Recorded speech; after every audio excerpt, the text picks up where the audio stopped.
श्रीमान दुर्गादास एक करोड़पति है, श्रीमान मिल्स का मालिक। लेकिन जहां तक पारिवारिक सुख का संबंध है, ये बहुत दुखी आदमी है। इसे अपने एकलौते बेटे की तलाश है, जो एक दिन गुस्से में आकर घर छोड़कर चला गया था, इसलिए कि उसने एक गरीब लड़की से शादी कर ली थी और उसकी इस हरकत पर बाप आग बबूला हो गया था। अब उसका लड़का मर चुका है और उसे अपनी बहू और पोते की तलाश है। यही दुर्गादास की बहू और उसका पोता बिल्लू है। गरीबी और तपेदिक की बीमारी के हाथों तंग आकर वो यहां से शहर की तरफ रवाना हो चुकी थी, ताकि मरने से पहले वो दुर्गादास को उसका पोता, उसका वारिस सौंप दे। कुदरत के रंग देखिए, दुर्गादास की गाड़ी अपने पोते और बहू के पास से गुजर गई। बिछड़े हुओं का मिलाप न हो सका, क्योंकि ऐसा ही विधि का विधान है। बहू ने सड़क के किनारे बेबसी के आलम में दम तोड़ दिया और एक राह चलते छोटे से होटल के मालिक राममूर्ति ने इस अनाथ को अपने सीने से लगा लिया। एक करोड़पति का पोता एक दाल रोटी बेचने वाले के घर का चिराग बन गया और इस तरह भगवान ने राममूर्ति की पत्नी की सूनी गोद हरी कर दी। बिल्लू को गोद लेने के बाद राममूर्ति के घर 3 बच्चियों शानो, मानो, रानो ने जन्म लिया। एक दिन राममूर्ति और उसकी पत्नी भगवान को प्यारे हो गए। अब बिल्लू ही इन बच्चियों का माँ, बाप, भाई और रखवाला है।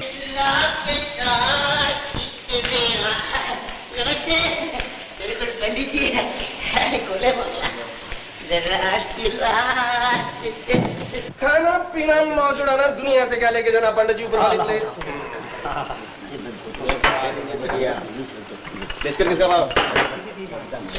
ए कालिया, फिर से आ गया। बिल्लू सेठ। क्या वे? बिल्लू सेठ, ये लो 50 नए पैसे परसों के, कल और आज का उधार रहा, लेकिन हिसाब याद रखना। मच्छर हाथ देखा है, लाफा मार के लिफाफा बना दूंगा। लेकिन बिल्लू सेठ, इसमें गुस्से की क्या बात है? तो हिसाब याद रखने को क्यों कहता है? हिसाब याद रखे देने वाला।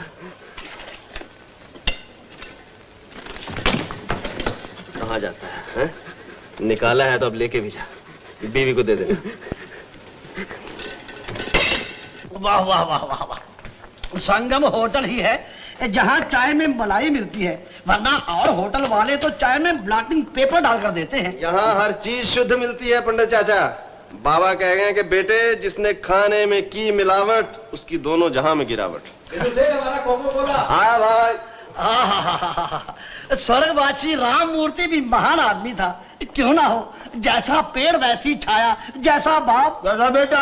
शिव शंकर शिव शंकर। पंडित चाचा, बाबा कहा करते थे, ये दुनिया भगवान का बैंक है, जो धरती पे जमा करवाएगा वो स्वर्ग में कैश करवाएगा। वाह वाह वाह वाह वाह वाह वाह। बैठिए, क्या सेवा करूं? दाल रोटी चाय लस्सी लेमन सोडा समोसा कचौरी। अब महाँ की दाल बनी हुई है। काली दाल हाजी बनी है। उसमें घी कौन सा डालते हो? चाची, गाय भैंस जो दूध देती है उससे जो मक्खन निकलता है, उसका जो घी बनता है, उससे तड़का लगाता हूँ। तड़का दो 1 प्लेट। अरे 2 प्लेट तड़का दे। होने ले आया। बिल्लू बेटा, आज तो पूरे 80 पैसे हो गए हैं। लो। अरे याद आया, आज तो पूर्णमासी है और पूर्णमासी के दिन राममूर्ति ब्राह्मण से कुछ नहीं लेता था। लेकिन हम तो लेंगे पंडित चाचा। क्या? आशीर्वाद। आयुष्मान हो, आयुष्मान हो। अरे कौन कहता है कि संसार से धर्म कर्म उठ गया? शिव शंकर शिव शंकर शिव शंकर। खाना पीना मौज उड़ाना, दुनिया से क्या लेके जाना। शिव शंकर शिव शंकर। आ गया आ गया, शेर जी आपका पोता आ गया। आ गया? कहाँ आ गया? यहाँ। ये महीना समाप्त होगा, अगला महीना आरंभ होगा और आपका पोता आपके घर में होगा। पंडित जी, ज्योतिष की झूठी तसल्लियों से आप कब तक मेरा दिल बहलाते रहेंगे? श्रीमान शेर जी, हम झूठे हो सकते हैं, लेकिन ये ज्योतिष विद्या झूठी नहीं हो सकती। आपका मंगल बदल कर शुक्र में जा रहा है और शुक्र संतान के लिए बड़ा बलवान है। आपका बेटा तो है ही नहीं, इसलिए संतान का मतलब हुआ पोता। देखा जाएगा। पंडित जी, मेरा काम करोगे? जी जरूर। ये दवा पी लो। मैं पी लो। देखो डॉक्टर के आने का वक्त हो गया, अगर मैंने दवा नहीं पी तो डॉक्टर मुझ पर नाराज हो जाएगा। महाराज, पी लो, पी लो। जिसने सारी जिंदगी आपके घर का लस्सी दूध पिया हो, क्या वो दवाई नहीं पिएगा? जरूर पिएगा। जय शिव शंकर। शास्त्री जी, दिमाग खराब हो गया आपका? ये दवा है? ये दवा है? मैं तो इसे गंगाजल समझ कर पी रहा था। पहली बार मूर्ख ब्राह्मण देखा है। अगर आपको कुछ हो जाता तो गवर्नमेंट मुझे गिरफ्तार कर लेती। तो क्या आपकी दवाई पीने से आदमी गिरफ्तार हो जाता है? सेठ जी, भगवान का लाख लाख शुक्र है कि आप बाल बाल बच गए। दुर्गादास जी, कितनी मेहनत से आपका इलाज कर रहा हूँ। ऐसी ऐसी दवाएं ढूंढ कर लाता हूँ जो परदेश से मंगानी पड़ती हैं, और आप ये दवाएं भिखमंगों को पिला देते हैं। मैंने आपसे कितनी बार कहा कि मेरी बीमारी दवा से अच्छी होने वाली नहीं। आप मेरे लिए दवाइयां न ढूंढिए, मेरे लिए मेरा पोता ढूंढ कर ले आइए। बस वही पोते का रोग। मैं कहता हूँ सेठ जी, आपके पास दुनिया जहान की दौलत है, दूर नजदीक के सैकड़ों रिश्तेदार आपके सहारे पलते हैं, क्या उनमें से आपकी देखभाल करने वाला कोई नहीं? क्यों नहीं, क्यों नहीं? हम जो हैं। इसी घर में इस करोड़पति के कितने झूठे सच्चे रिश्तेदार हैं जो इसकी जिंदगी की घड़ियां गिन रहे हैं। ये हैं श्री इकबाल नाथ, सेठ जी की मुंह बोली बहन के लड़के, श्रीमान मिल्स के मैनेजर, जिन्हें दिन रात सेठ जी की दौलत हड़प करने की चिंता है। और यह है रेखा, इकबाल नाथ की बेटी।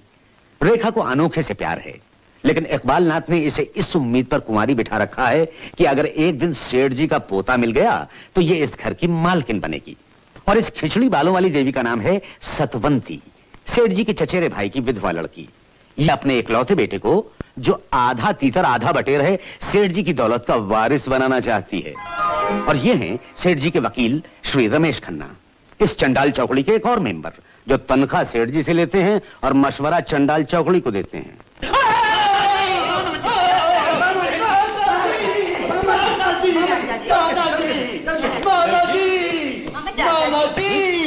चाचा जी लस्सी ले। हाँ बहन जी, इस उम्र में लस्सी कैसे हजम होगी? मेरे ख्याल में चाय ठीक रहेगी। वैसे चाय से ज्यादा विटामिन कॉफी में होती है। मेरा ख्याल है इस उम्र में दवा के तौर पर फ्रेंच ब्रांडी भी बुरी नहीं है। देखो तुम लोग एक काम करो, लस्सी, चाय, कॉफी, ब्रांडी सब एक साथ मिलाकर मेरे सिर में डाल दो। मैं कहता हूँ तुम लोग मुझे परेशान क्यों कर रहे हो? जाओ यहाँ से, जाओ यहाँ से, जाओ, जाओ।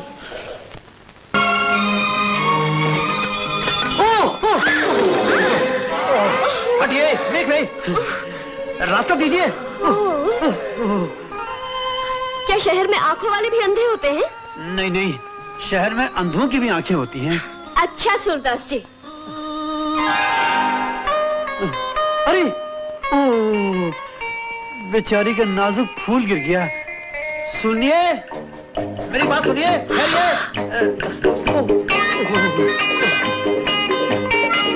ऐसे होश, मुझे आपसे काम है, रुकिए, ठहरिए।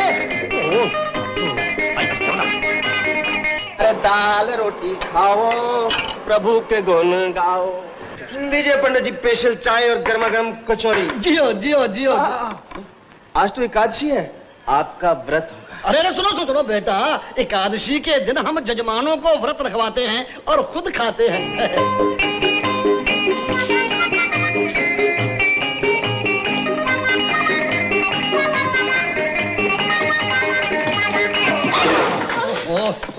शिव शंकर, शिव शंकर, क्षमा कीजिए पंडित जी। आयुष्मान हो, आयुष्मान हो। लीजिए पंडित जी। बोलिए देवी जी, दाल रोटी चाय लस्सी लेमन सोडा समोसा कचौरी बटर टोस्ट। चाय स्पेशल स्पेशल चाय। बिस्किट लाना। बिस्किट।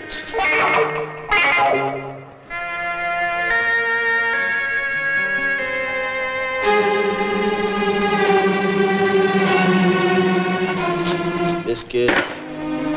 2 समोसे और कचौरी। 2 समोसे और कचौरी। समोसा कचौरी और कुछ।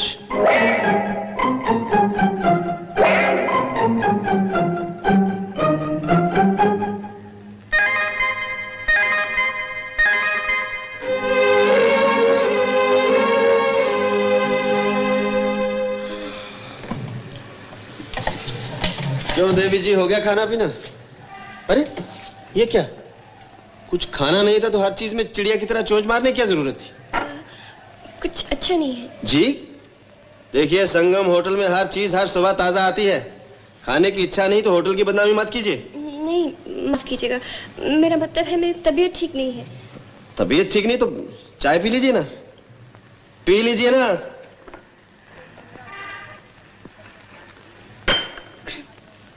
बिल क्या है? अब बिल क्या लूं? ना कुछ खाया है ना कुछ छोड़ा है। चाय के 20 पैसे दे दो। ये लीजिए। अरे देवी सुनिए, ये अठन्नी तो मुरादाबाद की बनी हुई है। क्या मतलब? मतलब खोटी आवाज एकदम गुल। नई अठन्नी निकालिए। लेकिन मेरे पास तो सिर्फ यही एक अठन्नी थी, मैं कल आकर दे जाऊंगी। कल परसों अगले बरस उधार का तो अपन गम नहीं करते, जब जी चाहे दे देना। लेकिन अपनी ये खोटी अठन्नी लेती जाइए। खोट हम अपनी दुकान पे नहीं रखते। सुनो, ये चवन्नी भी लेती जाओ। ये किस लिए? घर भी तो पहुंचना है। ये खोटी अठन्नी बस वाले को भी नहीं चलेगी। ले लो ले लो। बड़ी मेहरबानी। हाय, क्या पटाखा लड़की थी। बेचारे बिल्लू का दिल भी आ गया। बिल भी छोड़ा और गले से चमन्नी भी उठाकर दे दी। ये तस्वीर देखा है पहलवान? किसकी है? जानता हूँ, हनुमान जी की है। और हम हनुमान जी के भगत हैं। अच्छा, पराई कन्या की तरह बुरी नीयत से नहीं देखते। जा जा, मुंह से तो लाल टपक रही है। अच्छा, राल टपक रही है। कुछ नहीं पंडित चाचा, पहलवान जी को अपने होटल की चाय गर्म कर गई है, थोड़ा ठंडा दीजिए। छतरी का काम अगर दान पुण्य करना है तो उल्टी खोपड़ी को सीधी करना भी। यार भाई, कोई बीच में नहीं आएगा। ये मेरा और पहलवान जी का मामला है। आइए पहलवान जी।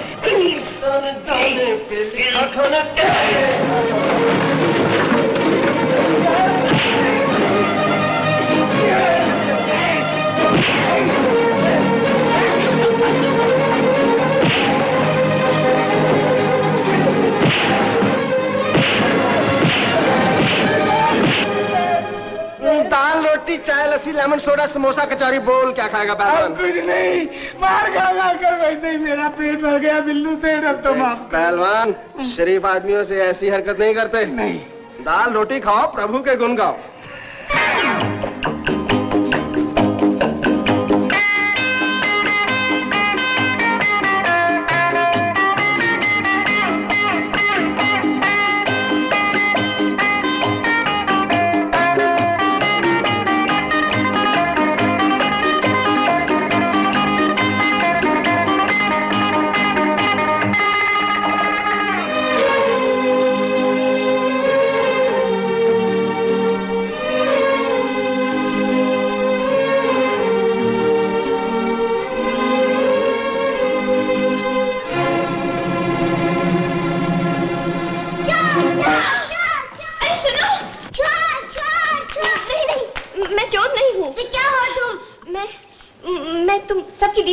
अगर दीदी हो तो चोरी छुपे घर में आने की क्या जरूरत थी? तो फिर क्या करती?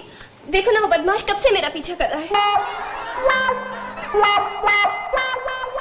अच्छा, तो हम उस बदमाश को सीधा कर देते हैं।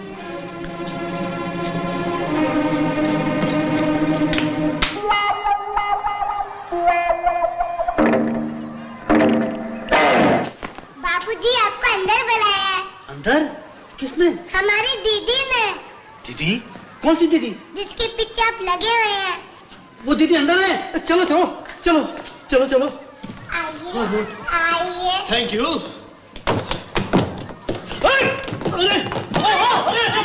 अरे क्या कर रहे हो? छोड़ो मुझे नहीं तो मैं रो दूंगा। अभी नहीं, पहले हमारी दीदी के पाँव में सिर रखकर नाक रगड़ो। प्रभु, ये क्या मुसीबत है? अरे ठहरो। अरे कहाँ है तुम्हारी दीदी? चलो। ओहो, चलो। चलता हूँ भाई। भगवान, ओह लो भाई। 1 2 3। ठीक है बेटा, अब तो खुश हो मुझसे? अब मुर्गा बन के दिखाओ। हे भगवान, ना जाने मैंने आज किसकी शक्ल देखी थी।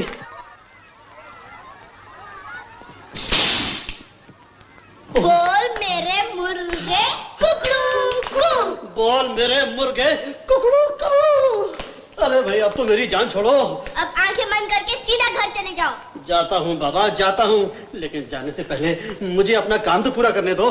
बहन जी, आपके बालों से ये फूल गिर गया था, इसे लौटाने के लिए मैं कितनी देर से आपका पीछा कर रहा हूँ। इस फूल ने मेरी धूल साफ कर डाली। जाइए, ये फूल हमने आपको इनाम में दे दिया। जी नहीं, ये फूल मेरे लिए बहुत महंगा पड़ा है। मैं इसे आपके चरणों में रखना चाहता हूँ।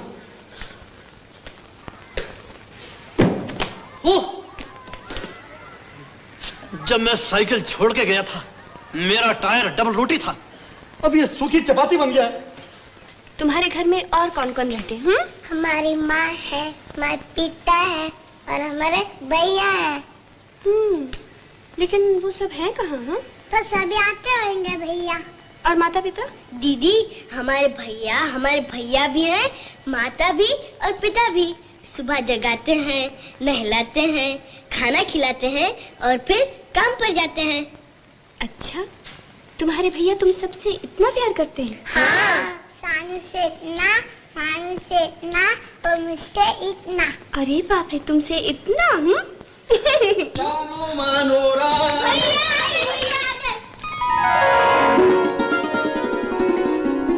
खोटी अठन्नी,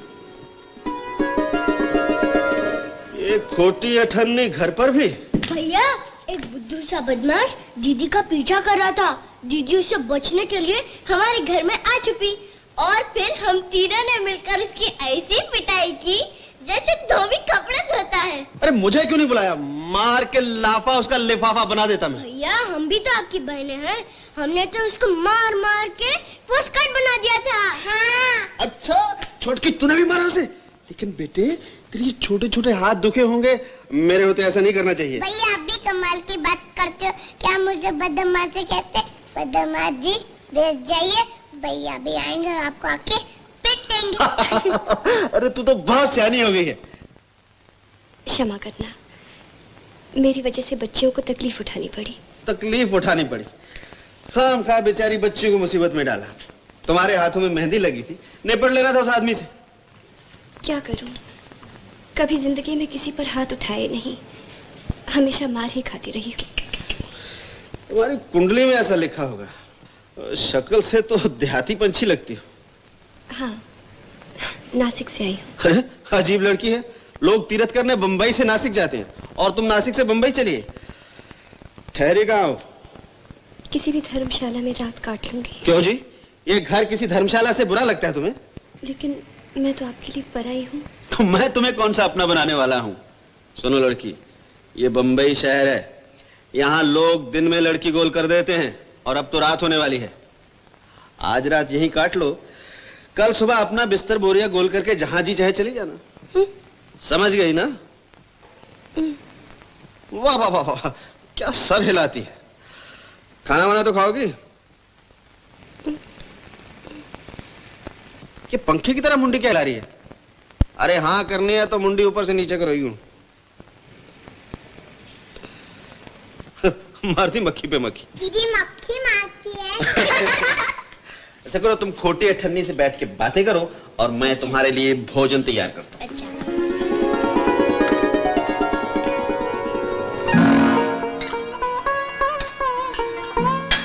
अरे ओ खोटी अठन्नी, किधर है तू? आप बार बार मुझे खोटी अठन्नी क्यों कहती हैं? मेरा नाम गायत्री है। वाह, नाम तो बड़ा खरा है। गायत्री के जाप से जन्म जन्म के पाप धुल जाते। अरे ये बिटर बिटर मेरा मुंह क्या देख रही है? बच्चों के साथ बैठ के खाना खाना। पहले आपका हाथ बटा दूं, बाद में खा लूंगी। बाद में क्यों? हमारे घर में मेहमान को सबसे पहले खाना परोसा जाता है। लेकिन अभी तो मुझे भूख भी नहीं लगी। भूख नहीं है? अरे मेरे हाथ का बना खाना तो अपने आप अंदर जाता है। अच्छा, तो जरा मुंह हाथ धो के आओ। हाँ, ये सामने जाओ, लेकिन जल्दी आना, खाना ठंडा हो जाएगा। भैया अरे भैया, दीदी तो अच्छी लगती है। बेचारी बेजुबान सी गाय तो है, अपना क्या ले लेगी? एक वक्त का चारा, दाने दाने पे लिखा खाने वाले का नाम। तुम्हारी पेट पूजा होगी ना? सो जा, जाके सो जा। चलो उठो तुम भी।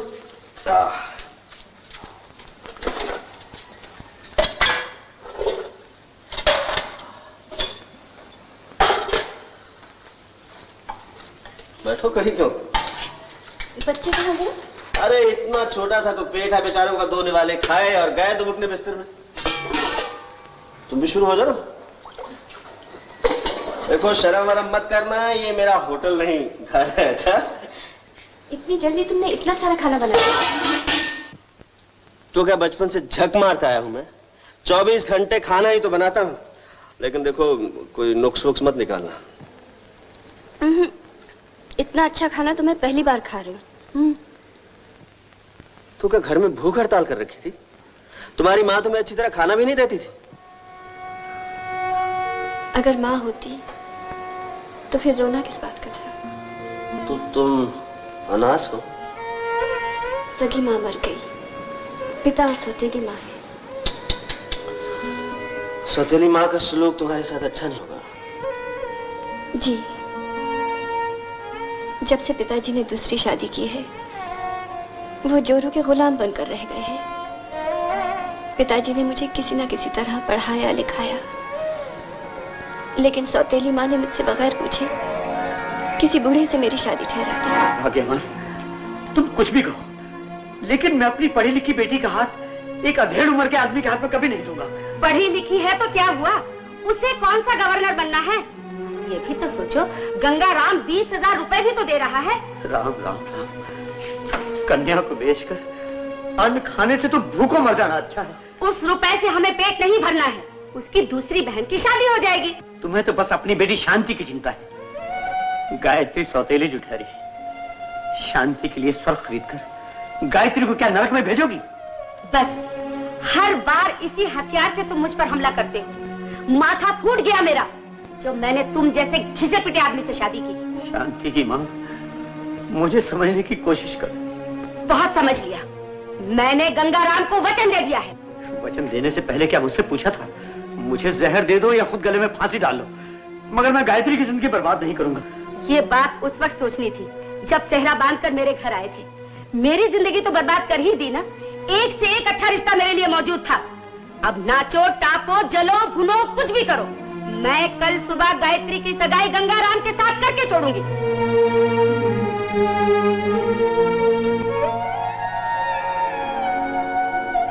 और फिर पिताजी का आशीर्वाद लेकर कामकाज की तलाश में रात के अंधेरे में घर छोड़कर चली आई। बड़ा अच्छा किया तुमने। ऊपर वाला बड़ा दयालु है। जहां एक दरवाजा बंद करता है वहां 100 दरवाजे खोल देता है। पैदा बाद में करता है, लेकिन उसकी किस्मत की दाल रोटी राशन पानी का इंतजाम पहले कर देता है। तुम हिम्मत नहीं हारना। जब तक नौकरी नहीं मिले इसे अपना घर समझो, यहीं रहो। हाँ, जहां 3 की पकाता हूं 4 की पकाया करूंगा। बस तुम भगवान का नाम लेके काम की तलाश शुरू कर दो। अगर तुम्हें नौकरी नहीं मिली तो मैं ढूंढ के दूंगा। कौन जाने किस्मत में क्या लिखा है। कैश लिया जाए कि उधार दिया जाए, बोल तेरे साथ क्या सलूक किया जाए। भैया, अरे शानो, तू यहाँ क्या कर रही है? भैया दीदी ने भेजा है। क्या भेजा है तेरी दीदी ने? आपके लिए खाना। मेरे लिए खाना? हाँ। अरे हम दुनिया को खाना खिलाते हैं और तुम्हारी दीदी हमें खिला रही है। हाँ, ये लो तुम भागो यहाँ से, हमें खाना खिलाएं। अच्छा दीदी, फिर आगे क्या हुआ? फिर जब लकड़हारा जंगल में लकड़ियां काट रहा था तो एक ऊंचे से दरख्त के नीचे उसे एक छुपा हुआ खजाना मिल गया। अच्छा, फिर बस वो रातों रात अमीर हो गया और उसकी छोटी सी झोपड़ी एक बड़े से महल में बदल गई और उसके पास नौकर चाकर मोटर गाड़ियां सब कुछ आ गया। तो दीदी, क्या अमीर होने के बाद भी उसने उस गरीब लड़की से शादी की? बताऊं? बंद करो ये कहानी और नासिक की खोटी अठानी। इधर आओ। क्या है? आज शानो को होटल में खाना देने क्यों भेजा? तो कौन सा पाप किया मैंने? पाप? अरे तूने घोर पाप किया है। जिन बहनों को मैं सर आंखों पे बिठाता हूँ, जिनको अपने हाथ से घड़े से पानी तक लेने की इजाजत नहीं, उसे तुमने खाना देने होटल भेज दिया। जरा पूछो इन्होंने पहले कभी होटल का मुंह देखा है? मेरी गुड़िया जैसी बहन को होटल पैदल आना पड़ा। ये राजकुमारियां हैं, डिब्बे उठाने वाली नौकरानियां नहीं। भूल हो गई, अपने हाथों से खाना पकाया था, सोचा थोड़ा सा आपके लिए भी भेज दो। अजी, अपने हाथ का पका खाना खिलाने का इतना शौक था तो डिब्बा लेके होटल चली आती। बाबा कह दिया ना, भूल हो गई थी। तुम्हारी ये छोटी सी भूल मेरे सारे बिजनेस का सत्यानाश कर देती।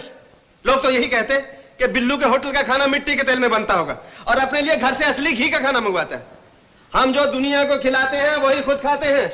जिस चीज का प्रचार हम करते हैं बड़ी बड़ी गवर्नमेंटें भी नहीं करती, और अगर करती तो आज सारी दुनिया के लोग सुखी होते। मैं मानती हूँ कि आप देवता हैं, भगवान हैं, लेकिन अब तो गुस्सा थूक दीजिए। अजीब लड़की है, पहले गुस्सा दिलाती है फिर बोलती है गुस्सा थूक दीजिए। एक दाल रोटी खाने वाले को हलवा पूरी भेजने की क्या जरूरत थी?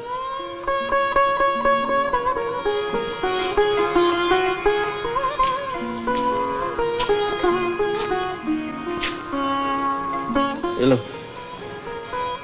वो कहानी सुनाओ मुझे, क्या हुआ फिर? हा? उस लकड़हारे के बच्चे ने अमीर होकर उस गरीब लड़की से शादी की या नहीं? अगर आप जैसा गुस्सैला, जोशीला और भड़कीला आदमी होता तो कभी करता भी नहीं, लेकिन उस बेचारे ने तो कर ही ली। क्या कहा? हम गुस्सीले हैं, हम जोशीले हैं, हम भड़कीले हैं? अरे बुद्धू, हम तो दाल के पतीले हैं, जिसने प्यार से कड़छी घुमाई बस उसी के हो लिए। 4 दिन की तो जिंदगी है, जो प्यार से कटे सो अपनी, बाकी न थू राम की।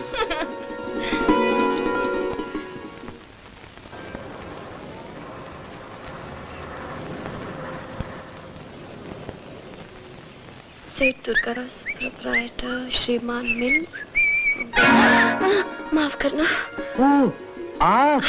अच्छा ये तो बताइए, आप यहाँ कैसे आए? आप भी कमाल करती है, मैं तो यहाँ का मालिक हूँ। मालिक हैं? तो आप ही का नाम सेठ दुर्गादास है? नहीं नहीं, वो तो मेरे नाने का नाम है।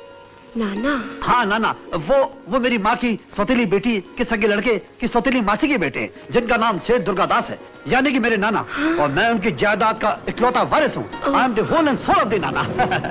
अच्छा, तो आप अपने नाना जी से कहकर मेरा छोटा सा काम करवा देंगे? हाँ हाँ, बोलो बोलो, क्या काम है? मेरे नाना तो धर्म कर्म की जीती जागती मूर्ति है, वो कभी इनकार नहीं करेंगे। मेरी सिफारिश करवा के मुझे मिल में कहीं भी नौकरी दिलवा दीजिए, मैं बहुत मुश्किल में हूँ। हाँ हाँ, आइए आइए आइए, नौकरी की क्या बात है, मैं अपने नाना से कह दूंगा, वो आपको पूरी मिल दे देंगे। अरे नहीं, मैं अपनी माँ से बहुत घबराता हूँ, कहीं उनको पता चल गया कि मैंने कन्या को नौकरी दिलवाई है, वो मेरी चपड़ी उधेड़ के रख देंगी। अच्छा तो मैं खुद बात कर लेती हूँ। हाँ हाँ, आप जल्दी जाइए, मैं यहीं खड़ा रहता हूँ। क्यों? शायद आपके बालों का फूल आज फिर गिर जाए। लेकिन आज तो मैंने बालों में फूल लगाए नहीं। तो क्या हुआ, जिस भगवान ने सर पे बाल उगाए वो फूल भी उगा सकता है।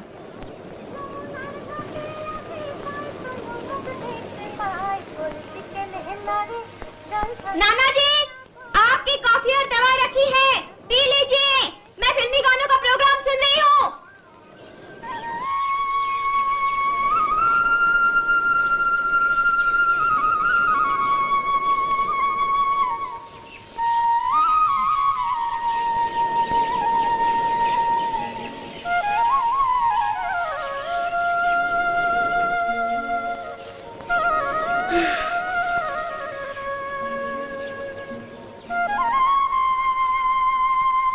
श्रीमान जी, दवा पी लीजिए। भगवान करे इस दवा से आपके सारे रोग दूर हो जाए। क्या कहा? कहते हैं दवा देने के वक्त नियत अच्छी होनी चाहिए। तुम कौन हो? मैं गायत्री हूँ। गायत्री? ओम भूर्भुवः स्वः तत्सवितुर्वरेण्यम्। वो तो वेद मंत्र है, मेरा नाम गायत्री है। ये नाम कान में पढ़ने से तो जीवन सफल हो जाता है। क्या तुम रेखा की सहेली हो? नहीं तो क्या मेरे घर की चंडाल चौकड़ी के किसी मेंबर की रिश्तेदार हो? ये रिश्ता तो हर आदमी का आदमी से होता है, और फिर मैंने सुन रखा है कि आप हर गरीब और जरूरतमंद से रिश्ता रखते हैं, इसलिए आप मेरे भी तो रिश्तेदार हुए। ये तुमसे किसने कहा? मैं एक अमीर आदमी हूँ, और अमीर आदमी किसी गरीब आदमी का दोस्त नहीं हो सकता। जी, अमीर हो या गरीब, हर आदमी एक तरह का तो नहीं होता। अच्छा, आज बहुत दिनों के बाद कुछ मीठी बातें सुन रहा हूँ। बैठो बैठो बैठो। जी नहीं, शुक्रिया। वाह, पहले तो रिश्ता काट रही थी, अब मेरा हुक्म टाल रही हो। नहीं दादाजी। दादाजी? तुमने मुझे दादाजी कहा? फिर तो तुम्हें बैठना ही होगा। बैठो बैठो। अच्छा। हाँ, अब कहो, कौन हो तुम? क्या काम है मुझसे? अगर शादी नहीं हुई है तो शादी करा दूंगा, और अगर शादी हो गई और पति से झगड़ा तो सुलह करा दूंगा। नहीं दादाजी, बात यह है कि मुझे आपके मिल में एक नौकरी की जरूरत है। मिल में नौकरी? जी। दादाजी आप हंस क्यों रहे हैं? इसलिए कि तू धान पान छुई मुई जैसी लड़की मिल में क्या काम करेगी? मेरी मिल में तो बड़े बड़े सांप बिच्छू हैं जो घूर घूर के तेरा बदन मैला कर देंगे। अच्छा सुनो, तुम मेरे घर में काम करोगी? जी जरूर करूंगी।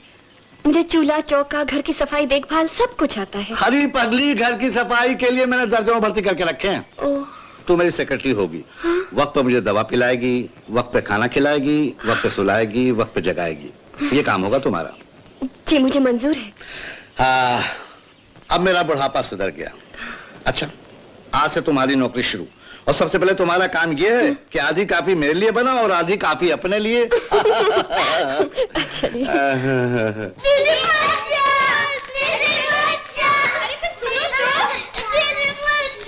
तुम लोग इतना रोते क्यों हो? मैं तो रोज तुम सबसे मिलने आया करती। ये लो तुम्हारी टाइप की मशीन गायत्री। अरे ये मेरी बहनें रो क्यों रही है? क्या हो तुम्हें? भैया दीदी मुझे छोड़ के जा रही है। छोड़ के जा रही है? कहाँ जा रही है? सुनिए, मुझे नौकरी मिल गई है। खाना बनाने की या कपड़े धोने की? नहीं, वो मिल के मालिक है ना, मुझे उनके यहाँ नौकरी मिल गई है, लेकिन उनकी शर्त ये है कि रहना भी वही होगा। अच्छा, तो बंगला देखते ही झोपड़े को भूल गई। और ये जो टैप की मशीन मैं उधार लाया हूँ, इसको अंगीठी बना के इस पे रोटियां बना करूंगा। देख गायत्री, ये बात अच्छी नहीं। मैंने तुम्हारी नौकरी का बंदोबस्त किया और तुमने अपने आप नौकरी ढूंढ के मेरी सारी मेहनत पे पानी फेर दिया। भैया दीदी से बात मत करो, कट्टी कर दो। तू चुप रह मानो। साफ साफ बताओ, तुम घर छोड़कर जा रही हो गायत्री? जी, दिल तो मेरा भी नहीं चाहता, लेकिन क्या करूं, नौकरी का सवाल है, जाना ही पड़ेगा। हाँ हाँ, जाना ही पड़ेगा। ना जाने लोग क्यों बिन बुलाए किसी के घर आ जाते हैं। आते हैं तो इतना प्यार बढ़ाने की क्या जरूरत है? आए बैठे, इन छोटी छोटी बच्चों के दिल में जगह बना ली, अब उनका दिल तोड़ दिया। शानो मानो की बच्ची, तुम्हें किसने कहा था ऐसे अपनी दीदी बनाओ? हमारी दीदी बड़ी अच्छी है, हमारा बड़ा ख्याल रखती है। भैया हमारी दीदी बड़ी अच्छी है। तू चुप रह। अगर तेरी दीदी अच्छी है तो अपनी अच्छी दीदी के साथ तुम सब जाओ, मेरा क्या? मैं दीवारों से बातें करूंगा। खोटी अठन्नी आकर खोटी निकली ना, लेकिन ये मत समझना मैं तुम्हें रोक रहा हूँ।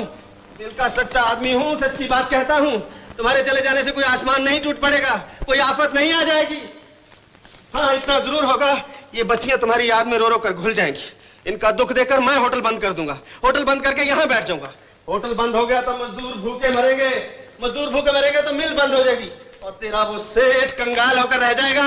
सेठ कंगाल हो गया, तुम्हारी नौकरी की छुट्टी। फिर देखता हूँ कहाँ जाती हो, घूम फिर के यहीं आओगी, लेकिन उस वक्त यहाँ कौन होगा? कोई नहीं होगा। जाओ गायत्री देवी, जल्दी जाओ, बंगले की नौकरी छूट जाएगी। जल्दी जाओ। दीदी दीदी मत जाओ दीदी, मान जाओ ना, मत जाओ दीदी, मान जाओ ना दीदी। अच्छा बाबा, मैं घर छोड़कर नहीं जाऊंगी। मैं सेठ जी को समझा दूंगी, वो बहुत अच्छे आदमी हैं। बस सुबह नौकरी पर जाया करूंगी और शाम को तुम सबके पास लौट आऊंगी। अच्छी दीदी। भैया भैया भैया नहीं, दरवाजा नहीं खुलेगा। कह दो अपनी दीदी से जाए यहाँ से। हमें रहम की भीख मांगने की आदत नहीं।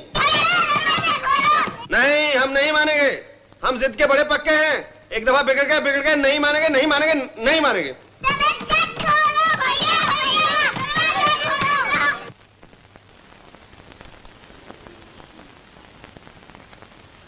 सेठ जी, दवा पी लीजिए।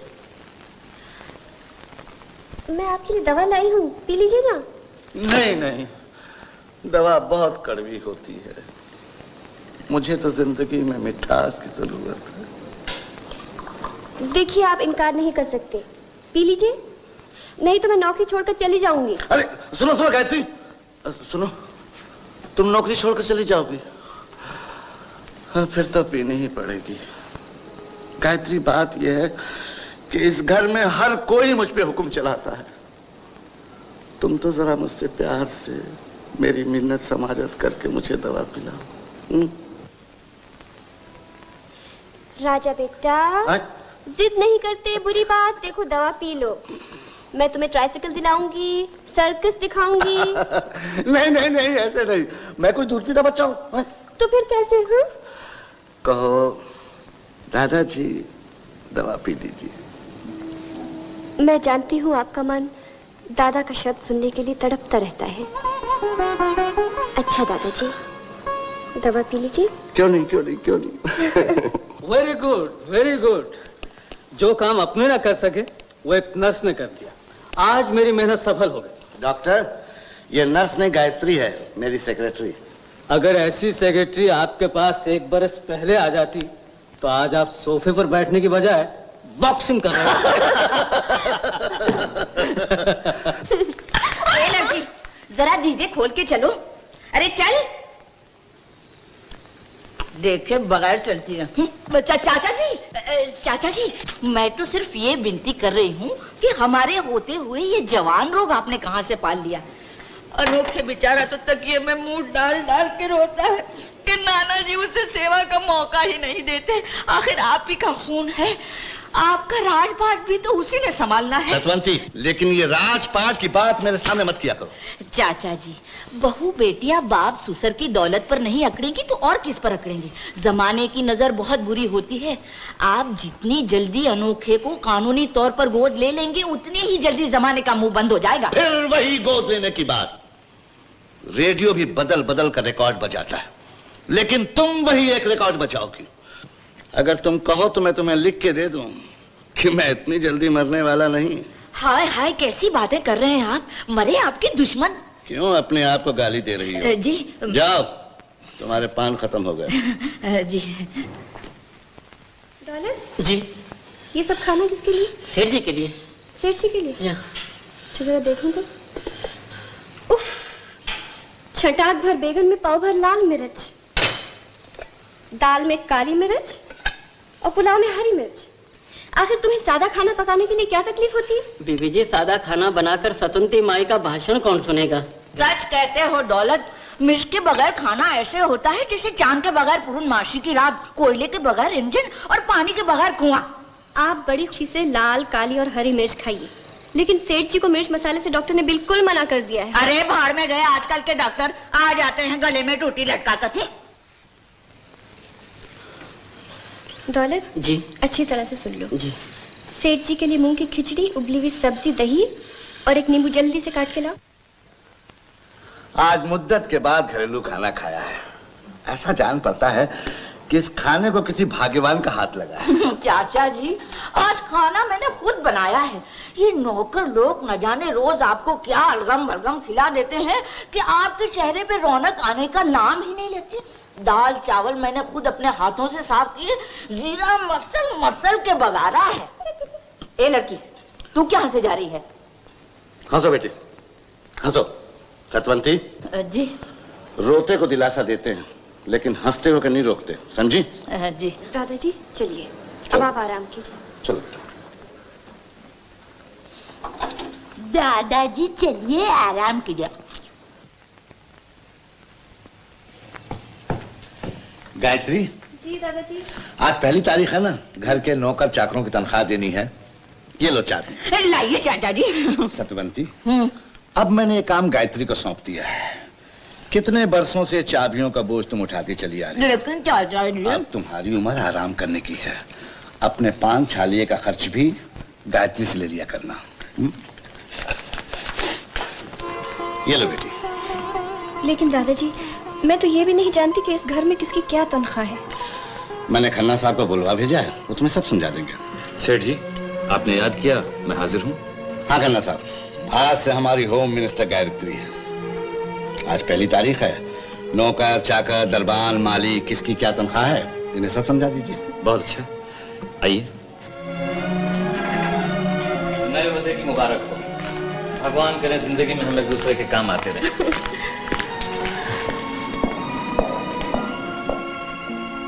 देख लिया आपने, इस घर का रंग बदल रहा है और बुढ़े की आवाज भी। मौसी, सुपारी हाथ से नहीं सरौते से काटी जाती। खन्ना साहब, मैं तो इस नतीजे पे पहुंचा हूं कि जब से ये नई सेक्रेटरी गायत्री इस घर में आई है, हम लोगों की बदनसीबी का सितारा चमक उठा है। ना जाने इस लड़की के पास कौन सी गीदड़ सिंगी है कि इसने चंद ही दिनों में सेठ दुर्गादास जी को अपने बस में कर लिया है कि भाई मुझे तो डर लगने लग गया है कहीं सेठ जी प्राण छोड़ने से पहले अपनी सारी दौलत इसके नाम ना कर दें। हाय राम, चाचा जी बेशक मर जाए लेकिन जायदाद मेरे अनोखे के नाम पर लिख जाए। वैसे तो मेरी सास की बहन थी जो अनोखे को गोद लेना चाहती थी, वो भी कोई 8-10 लाख की मालकिन होगी, मगर मैंने इनकार कर दिया। अब ना मैं वहां की रही ना यहाँ की रही। मौसी, जिसकी किस्मत में करोड़पति बनना लिखा हो वो लखपति क्यों बनेगा? अन्ना साहब, अपना वो कल रात वाला पॉइंट, मेरा मतलब है वो नुक्ता, आप अपनी मौसी को समझा दीजिए। हाँ, मौसी, इंसान जिंदा किसके लिए रहता है? यही अपने बाल बच्चों के लिए। तो बहन जी, अपनी कौन सी लंबी चौड़ी औलाद है, ले दे के एक मेरी रेखा, आपका अनोखे। आप मेरी रेखा का ध्यान रखिए और खन्ना साहब अनोखे को ठिकाने लगा देंगे। हाँ मौसी, पहले अनोखे और रेखा की शादी का वादा करो, फिर देखो हमारा मायाजाल। इकबाल भैया, डूबते को तिनके का सहारा मुझे मंजूर है, लेकिन गोद तो अनोखे को ही लिया जाएगा ना? बिल्कुल बिल्कुल मौसी, हाँ। ये हक उसी का है, हम तो इंसाफ की लड़ाई लड़ने वाले हैं। बस, तो फिर ये बोझ मैंने तुम दोनों के कंधों पर छोड़ दिया। आप लोग जो कह रहे हैं मुझे मंजूर है। इकबाल भैया, बधाई हो। अजी बधाइयां बहन जी को।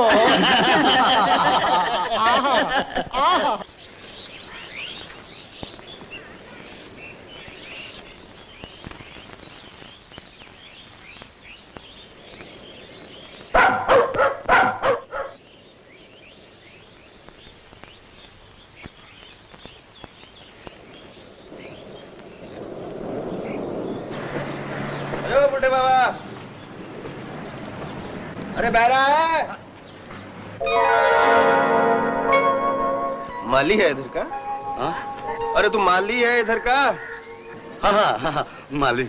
वाह रे हिंदुस्तान, गरीब लोगों को पेट पालने के लिए इस उम्र में भी काम करना पड़ता है। तुम कौन हो गरीबों के हमदर्द? और कौन हो सकता है गरीबों का हमदर्द? गरीब बिल्लू सेठ।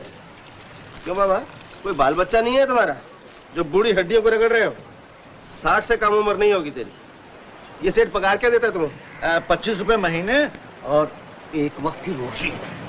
सत्यानाश, 25 रुपए महीना, एक वक्त की रोटी? एक काम करो, दूसरे वक्त की रोटी अपने होटल पे खाया करो। तुम्हारा होटल कहाँ है? अरे तुम्हारे सेठ की मिल के बाहर ही तो है, और सारे शहर में एक ही होटल है जहाँ उधार खाने को मिलता है। अच्छा, तुम लोगों को उधार भी खिलाते हो? अरे भड़ऊ, ऊपर वाला हमें उधार देता है, हम दुनिया को उधार दे देते हैं। अब देखो, तुम्हारे सेठ की मिल में तुम्हारी उम्र के बूढ़े मजदूर काम करते हैं, बेचारों को जो पगार मिलती है उससे वो अपना पेट भरे या अपने बाल बच्चों की क्या करें बेचारे। और तुम्हारा सेठ तो रेशम की चादर तान के घर में पड़ा रहता है। अरे कभी तो जाके देखना चाहिए कि बेचारे मजदूरों की क्या दुर्दशा है। पढ़ाया सेठ कहीं का। अब देख बड़ू, मशीन घिस जाती है, उसे भी तेल की जरूरत पड़ती है, बेचारे मजदूर तो घिसे ही जा रहे हैं, घिसे। बच्चे, ऐसी बात नहीं। बाबा नानक ने कहा है, नानक दुखिया सब संसार। अपना सेठ भी बहुत दुखिया, उसका एक ही पोता है जिसका कोई अता पता नहीं, दिन रात उसकी तलाश में घुल रहा है। अरे पोते का इतना गम, अब बच्चों की कोई परवाह नहीं। बच्चा तो सिर्फ उसका एक ही था जो कभी का मर चुका। और ये जो मिल में इतने मजदूर काम करते हैं, वो क्या उसके बाप है? बच्चे ही तो है उसके। देख बड़ो, ये सब समझ का हेर फेर है। बेटा, मुझे बार बार बढ़ऊ मत कहो। राम राम राम। मुझे पता होता बढ़ऊ कहने से आपको बुरा लगेगा तो मैं आपको दादा कहता। हाँ, दादाजी कहो। मैं हूँ भी तो तुम्हारे दादाजी की उम्र का। दादा, यहाँ एक लड़की काम करती है ना, वो गायत्री, वो तुम्हें क्या लगती है? नहीं लगती वक्ती कुछ नहीं। तुम एक काम करो, जरा उसे बाहर भेज दो। वो तो आधे घंटे वो चली गई। चली गई? तेरे, मैं यहाँ दूसरी घर चली गई। समोसों का सत्यानाश। समोसे? हाँ, उसके लिए गरम गरम समोसे बना के लाया था, लेकिन दाने दाने पे लिखा है खाने वाले का नाम बढ़ऊ।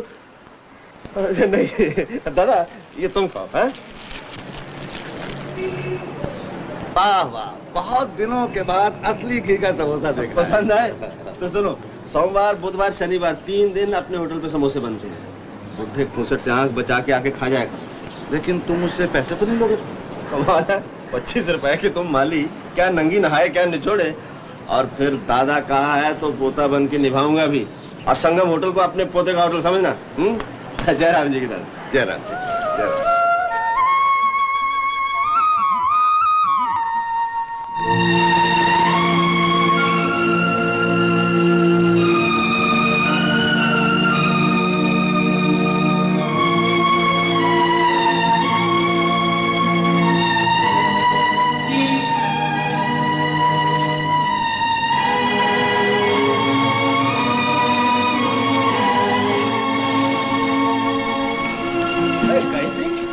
गायत्री, अरे बुढ़ा बाबा, तरक्की होगी तुम्हारी। गाड़ी में मालिक से पूछकर बैठे हैं ना? चुप करो। चुप रहने की बात है। देख नहीं रही आज तो कपड़े भी मालिक के पहन रखे हैं। तो मालिक ही तो है। मारती क्यों? मैं भी तो यही कह रहा हूँ, एकदम मालिक दिख रहे हैं 16:15 ने। तो फिर मालिक को मालिक समझकर बात करो। ठीक है, अपने लिए तो सब मालिक है। ग्राहक भी मालिक, तुम भी मालिक, ये माली भी मालिक। तुम तो कुछ भी नहीं समझते। जरा समझने की कोशिश करो। ये श्रीमान मिल के। यही तो मैं भी कह रहा हूँ, ये श्रीमान मिल के मालिक के माली हैं। परसों ही तो गर्मा गर्म समोसे और कचौरियाँ खिला के आया हूँ। बिल्लू, बाग के पौधों में पानी देना इनका शौक है। वैसे श्रीमान मिल के मालिक है सेठ दुर्गादास, समझे? राम राम मालिक। राम राम मालिक। राम राम नमस्ते मालिक। नमस्ते नमस्ते नमस्ते। सेठ जी माफ करना सेठ जी, मैं गलती से आपको माली समझ बैठा। अनपढ़ हूँ, इस मुंह में जो बात आती है बक देता हूँ। मैं सचमुच बुद्धू हूँ सेठ जी। इस भेजे में जो बात बैठ गई। मुझे माफ कर दीजिए सेठ जी, मुझे माफ। अरे क्या कर रहे हो बिल्लू? पाँव तो तुम्हारे मुझे छूने चाहिए। ऐसा मत कहिए सेठ जी। तुमने मेरी आंखें खोल दी, वरना घर में बैठे बैठे मुझे कैसे पता चलता कि मिल के अंदर क्या अंधेर गर्दी चल रही है। आज तक मैं यही सोचता था कि मेरी मिल में काम करने वाला हर आदमी सुखी है। अच्छा देखो, आज हम तुम्हारे मेहमान हैं, समोसे कचौड़ियां नहीं खिलाओगे? क्यों शर्मिंदा करते हैं सरकार? आप राजा, हम प्रजा, ये तो गरीबों के निवाले हैं। बेटे, अमीरी के मुंह पे थप्पड़ मत मारो। सच कहता हूं, उस दिन समोसे खाकर जो मुझे मजा आया था, वो मजा मैं अपनी सारी दौलत से नहीं खरीद सकता। खिलाओ ना, आज भी खिलाओ। लाया सरकार। गायत्री, भगवान का एक रूप दरिद्र नारायण भी होता है। लीजिए सेठ जी। वाह वाह वाह वाह। गायत्री, हमारे घर के समोसे में ऐसा मसाला क्यों नहीं पड़ता? हर हाथ में अपनी अपनी खुशबू होती है। अच्छा बेटे, कितने पैसे? नहीं सेठ जी, पैसे नहीं चाहिए। ऐसी भी क्या बात है? नहीं चाहिए सेठ जी। गायत्री, तुम्हारे पास कुछ चेन है? मैं पर्स लाना भूल गया। चेंज तो मेरे पास भी नहीं है। इस होटल की रीत ही कुछ ऐसी है, यहाँ करोड़पति भी आता है तो उधार खाता है। लेकिन मुझे पैसे नहीं चाहिए। आज तो इस संगम होटल की तकदीर खुल गई, जो आपके कदम इसकी दहलीज पर पड़े। तकदीर तो मेरी खुल गई, जो तुम जैसे नेक आदमी से मेरी जान पहचान कर। क्या कह रहे हैं आप? बड़ा मजा आया। अच्छा चलते हैं। अच्छा, राम राम सेठ जी। सेठ जी किसे कह रहे हो? बूढ़ा बाबा कहो। नहीं सेठ जी, नहीं।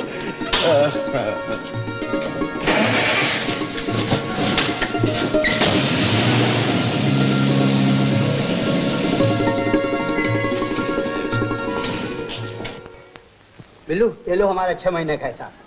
ये लो भाई मेरा भी, आज तक का हिसाब चुकता। अरे वाह। अरे बोल बिल्लू, मेरे नाम कितने पैसे हैं? ये देने वाला जाने, जितने हैं ठीक होंगे। और ये कि आज कहीं नोटों की बारिश हुई है? बिल्लू सेठ, आज बरसों के बाद अचानक सेठ मिल में आ गए। आकर मजदूरों की दुर्दशा देखी और मैनेजर को हुक्म दिया कि आज ही सबको 6 महीने का बोनस मिल जाना चाहिए। अरे जय हो सेठ जी की। और हम सबको हिदायत की कि बाहर संगम होटल वाले का हिसाब चुकता करके अपने घर जाना। ये लो। अरे वाह ऊपर वाले, तुमने बैठे बिठाए आज हजारपति बना दिया बिल्लू को। आज गायत्री देवी की सेवा करनी चाहिए।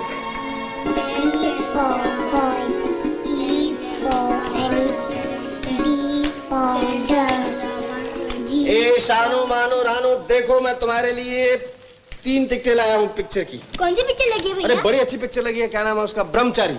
आज आखिरी दिन है, कल उतर जाएगी। भैया वो तो पिक्चर आज ही लगी है। अरे तू क्या मुझसे ज्यादा सियानी है? भैया तुम भी चलेंगे ना? अब मैं भी तुम्हारे साथ चला गया तो फिर शाम का खाना कौन बनाएगा? फिर शो खत्म होते ही मैं तुम लोगों को लेने आ जाऊंगा। हम अकेले नहीं जाएंगे भैया, हम दीदी के साथ जाएंगे। दीदी के साथ जाएंगे? दीदी शाम को थकी हारी घर आएगी, तुम्हारे साथ सिनेमा देखने जाएगी, और उसको बेचारी को शौक भी तो नहीं है। बच्चे बात को समझा करो। भैया मेरी आंख दुख रही है। भैया मेरा सर दुख रहा है। ओफो, तुम्हारा सर दर्द हो रहा है और तुम्हारी आंख में दर्द है। आज तक तुमने भाई का कहना नहीं टाला। मैंने पूरे 9 रुपए तुम्हारी टिकटों के लिए खर्च किए हैं।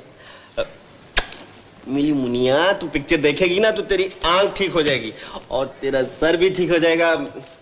ले जाओ ना इनको। अच्छा भैया। और देखो ठहरो, ये लो 1 2 3 रुपए लेके जाओ, इनको कुछ खिला पिला देना और तुम खुद भी खा लेना है। चलो शाबाश। हाय शाबाश। अरे बस में लेके जाओ इनको।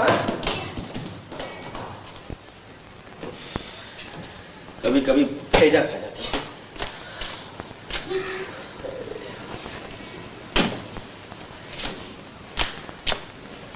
अब ये मेम साहब शो से पहले पहले आ जाए तो अच्छा।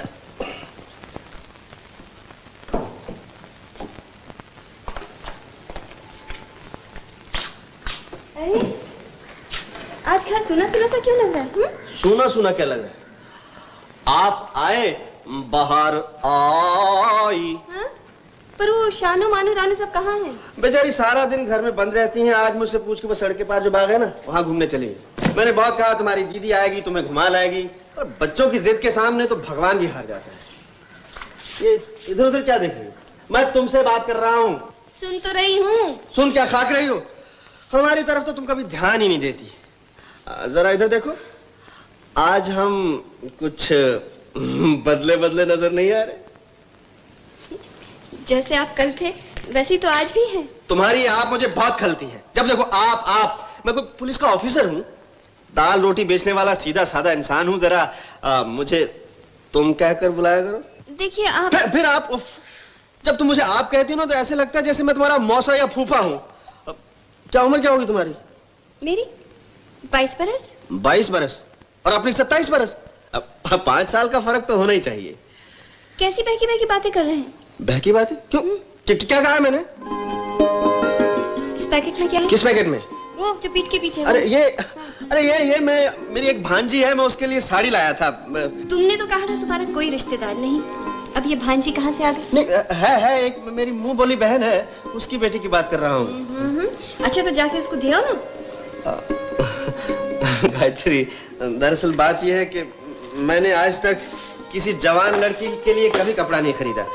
तुम एक काम करो, इसे एक बार पहन के ट्राई मार दो, देखो तुम्हारे बदन पे कैसा लगता है। किसी की चीज मैं क्यों पहनूं? और वो तुम्हारे पहनने से जो पुरानी थोड़ी हो जाएगी। नहीं। एक बार पहन लो ना। एक बार पहन लो, एक बार। अच्छा बाबा। क्या स्टाइल है। क्यों? साड़ी ऐसे पहनते हैं? तो फिर कैसे? मैं बताता हूँ। तुम ये मत समझना कि मैं सिर्फ भजिया बनाना जानता हूँ, मुझे साड़ी पहनानी भी आती है। अच्छा। देखो तेरी तो घूमो जरा।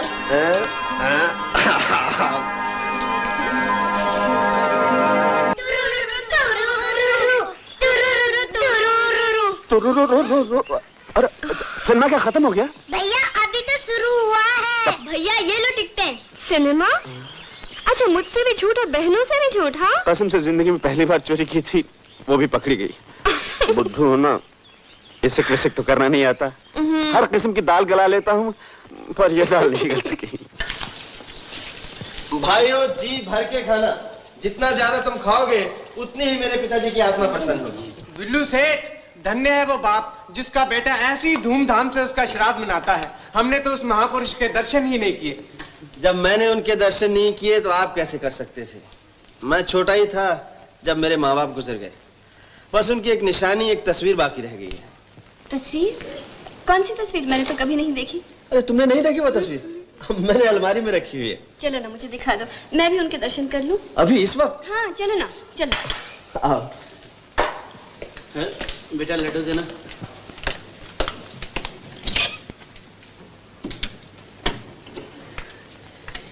ये रही तस्वीर। ये है मेरे पिताजी और ये मेरी माताजी। आपकी माताजी तो साक्षात लक्ष्मी लगती है। और मेरे पिताजी? बिल्कुल देवता। अच्छा, देवी और देवता का ये पुत्र आपको कैसा लगता है? क्यों हंस क्यों रही हैं? मैं तुम्हें चोर लगता हूँ? छी छी छी छी, भला देवी और देवता की संतान ऐसी कैसी हो सकती है? तो फिर पास कर दिया मुझे। भैया भैया 10 में से 10 नंबर मिले। 10 में से 10? अच्छा अब तुम तीनों अपनी दीदी को नंबर दो। मैं देती हूँ भैया। हमारी दीदी को 100 में से 10 नंबर मोटी मोटी आंखों के। 10 नंबर पतली पतली प्यारी नाक के। ये तो है 20, बाकी है 80। 80 में से 70 नंबर मीठी मीठी बातों के। अच्छा जी। लेकिन मानो ये 10 नंबर किस लिए रखी है? भैया 10 नंबर तुम्हारे लिए रखे हैं, तुम दे दो ना। अरे भाषरी रहोगे तुम। चलो चलो भागो यहाँ से। तो बाकी 10 नंबर मैं दूं? छेड़िए नहीं, मेरी तो जान निकली जा रही है। जिस दिन तुम्हारी जान निकलेगी उसी दिन हमारी जान भी निकल जाएगी। हम तो नंबर देंगे जी। 2 नंबर काले काले बालों के, हाय 2 नंबर टमाटर जैसे गालों के, और 2 नंबर मोरनी जैसी चाल के। बाकी के 4 नंबर हम बचा के रख लेते हैं उस दिन के लिए। बताओ किस दिन के लिए? मैं क्या जानूं? बताओ बताओ बता देता हूँ अभी। मेरे बच्चे, तेरी जुदाई में जितना जी सकता था जी लिया। अब तो एक एक सांस आरी की तरह चल रही है। मैं भी तेरे पास आ रहा हूं। इस दुनिया में तो मिलाप न हो सका, लेकिन वहां तो जरूर होगा। नाना जी, शुद्ध भोजन तैयार। नाना जी, हो अरे मालूम होता है बेचारे नाना जी चल बसे। हो भगवान इनकी आत्मा को शांति दे।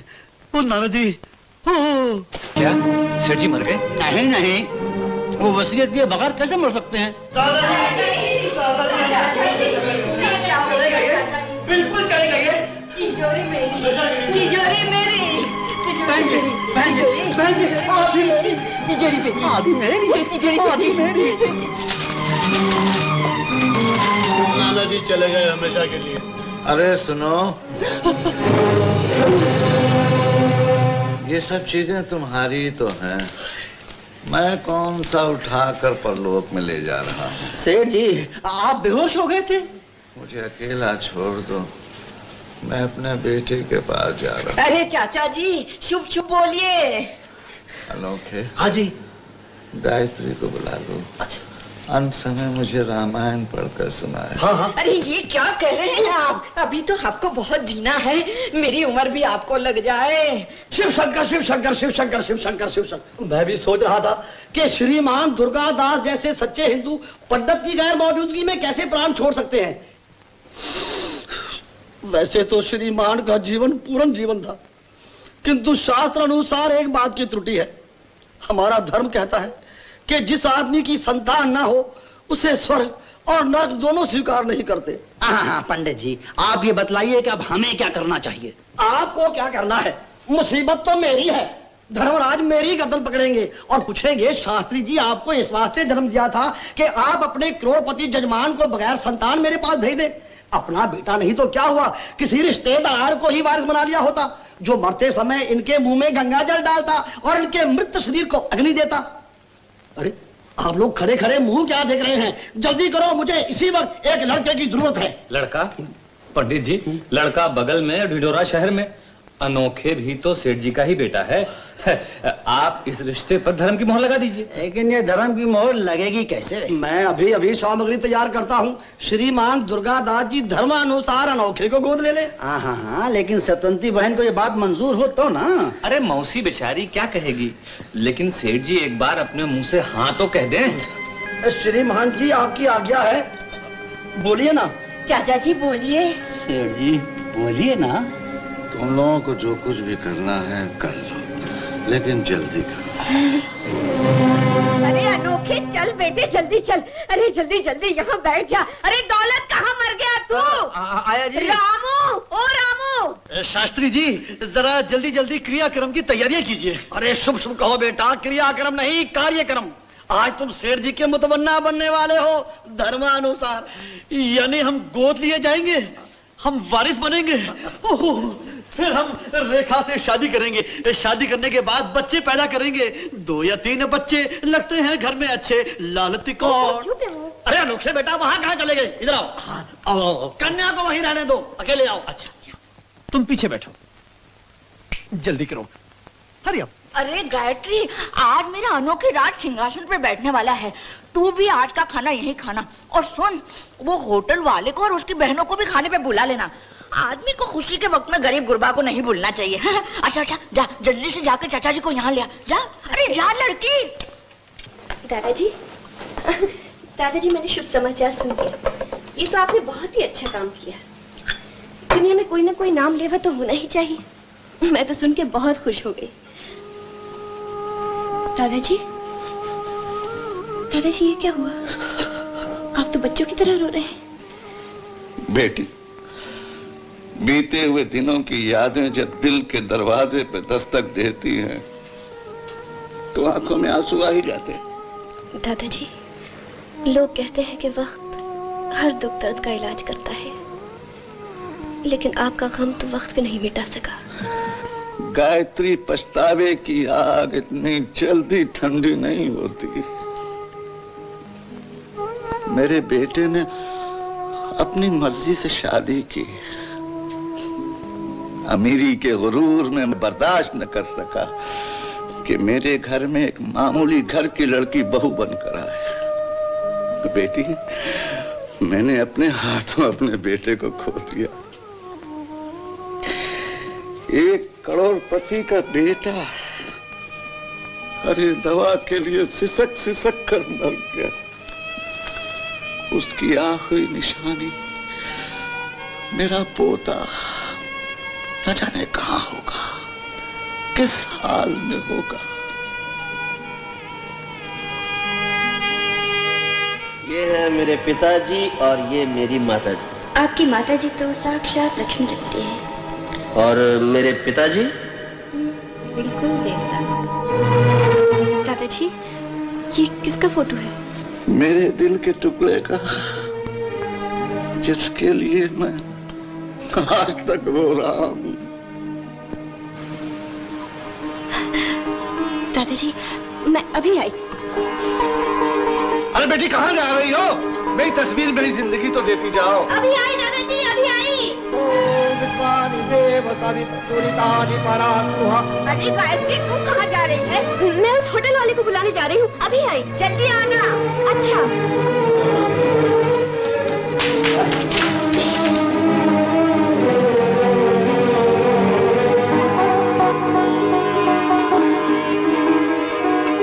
शाना मानो वालो, चलो मेरे साथ, चलो बिल्लू।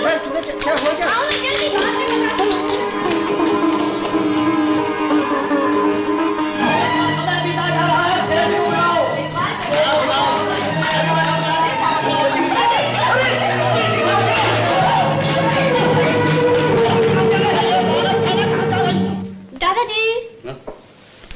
दादाजी, आपके मिल की कीमत कितनी है? अरे बेटी, क्या पूछ रही हो? ला ये फोटो दे दो मुझे। पहले मिल की कीमत बताइए। यही 3-4 करोड़ होगी। मेरी फोटो दे दो। अच्छा ये बताइए, अगर मैं आपको आपकी जिंदगी की सबसे बड़ी खुशी दे दूं, तो क्या आप अपनी मिल मेरे नाम कर देंगे? कौन सी खुशी? आपका पोता। मेरा पोता? कहाँ है वो? इस खुशी के लिए मिल तो क्या, मैं अपने आप को मैं गिरवी रख सकता हूँ। देखिए दादाजी, ये आपके बेटे की तस्वीर है ना? हाँ गायत्री। और ये भी। अरे, ये दूसरी तस्वीर कहाँ से आ गई? और आप इन्हें पहचानते हैं ना? हाँ, ये मेरी बहू है। ये तस्वीर तुम्हारे हाथ कैसे लग गई? बताती हूँ। बिल्लू! गायत्री! बिल्लू! किसी को अंदर नहीं आने देना। हाँ, तुम इधर आओ। राम राम सेठ जी, आपने मुझे बुलाया? मेरा धंधा खोटा हो रहा है, ये छोकरी मुझे यहाँ खींच के ले आई। देखते क्या हो, इनके पाँव छुओ। अरे अमीर आदमी के पैर तो गरीब हमेशा ही छूता आया है। आज कोई खास बात है? दादाजी, आप इसे गले लगा लीजिए, इसका माथा चूम लीजिए। यही इन दोनों का बेटा है, आपका पोता। मेरा पोता? हाँ दादाजी, आपका पोता। ये मेरे दादा हैं? हाँ बिल्लू, ये मेरे दादा है? मेरा पोता? दादाजी, दादाजी, दादाजी, क्या हुआ? दादाजी, दादाजी, दादाजी,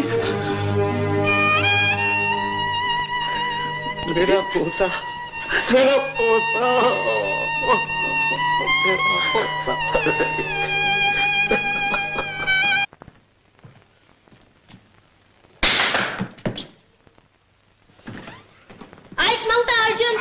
अनोखे बर्फ के लिए किसी को भेजा कि नहीं? नौकर भेजा है, आता ही होगा। अच्छा, अभी जैसे आ जाए तो अंदर भिजवा देना और मैं थोड़ी देर से आता हूँ।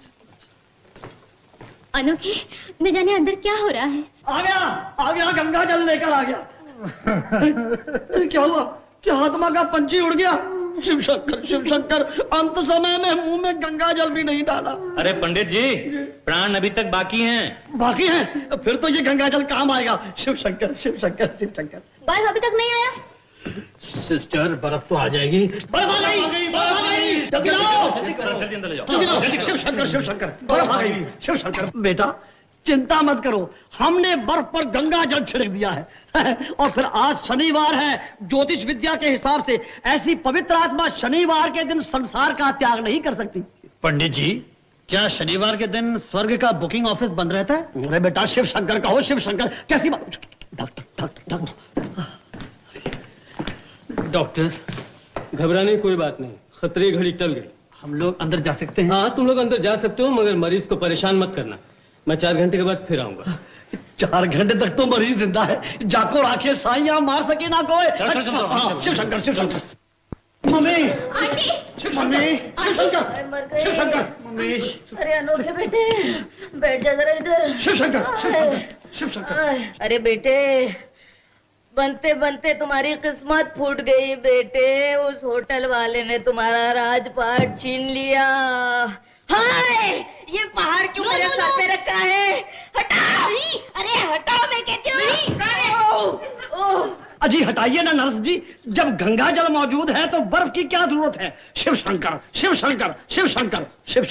अरे पंडित के बच्चे, गंगा जल पीकर तू ही जाकर शमशान में लेट जा। शांत मम्मी, शांत रहो। गोद लेने का गलत मुहूर्त तुमने ही तो निकाला था। सब आ जाओ। आ गया।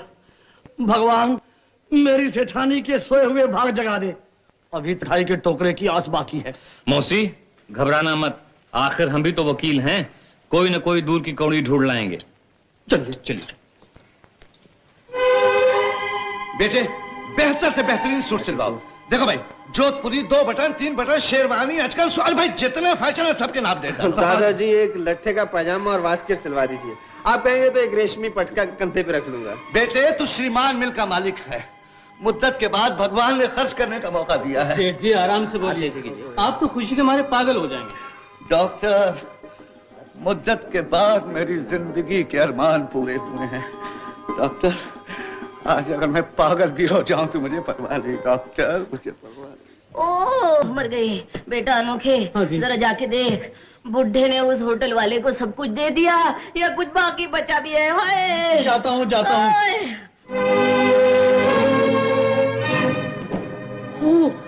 कपड़ों का भंडार। मम्मी, वहाँ तो शहर के सारे टेलर मास्टर आए हुए हैं। कपड़े वाले अपनी दुकानें उठा कर ले आए हैं और उस होटल वाले का नाप लिया जा रहा है। गर्दन 40, छाती 16।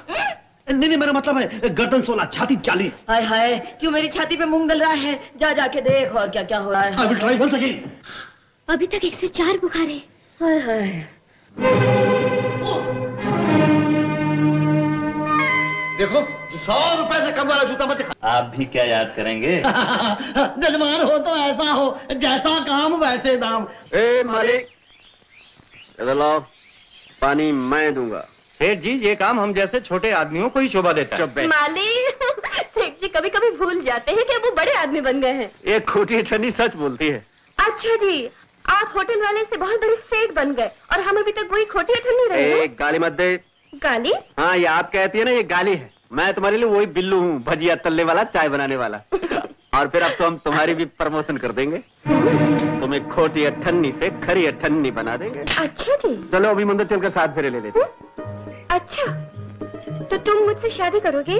तुमसे नहीं तो किसी गाय भैंस से शादी करूंगा।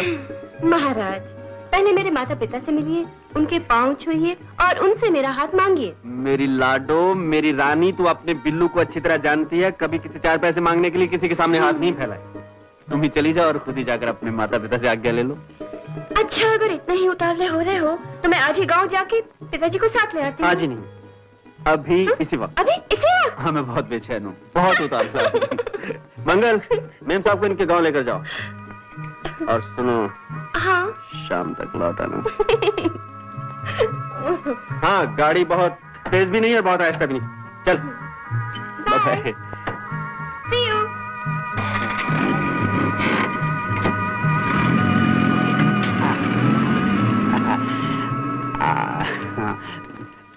छोटे सरकार, गायत्री कहाँ गई?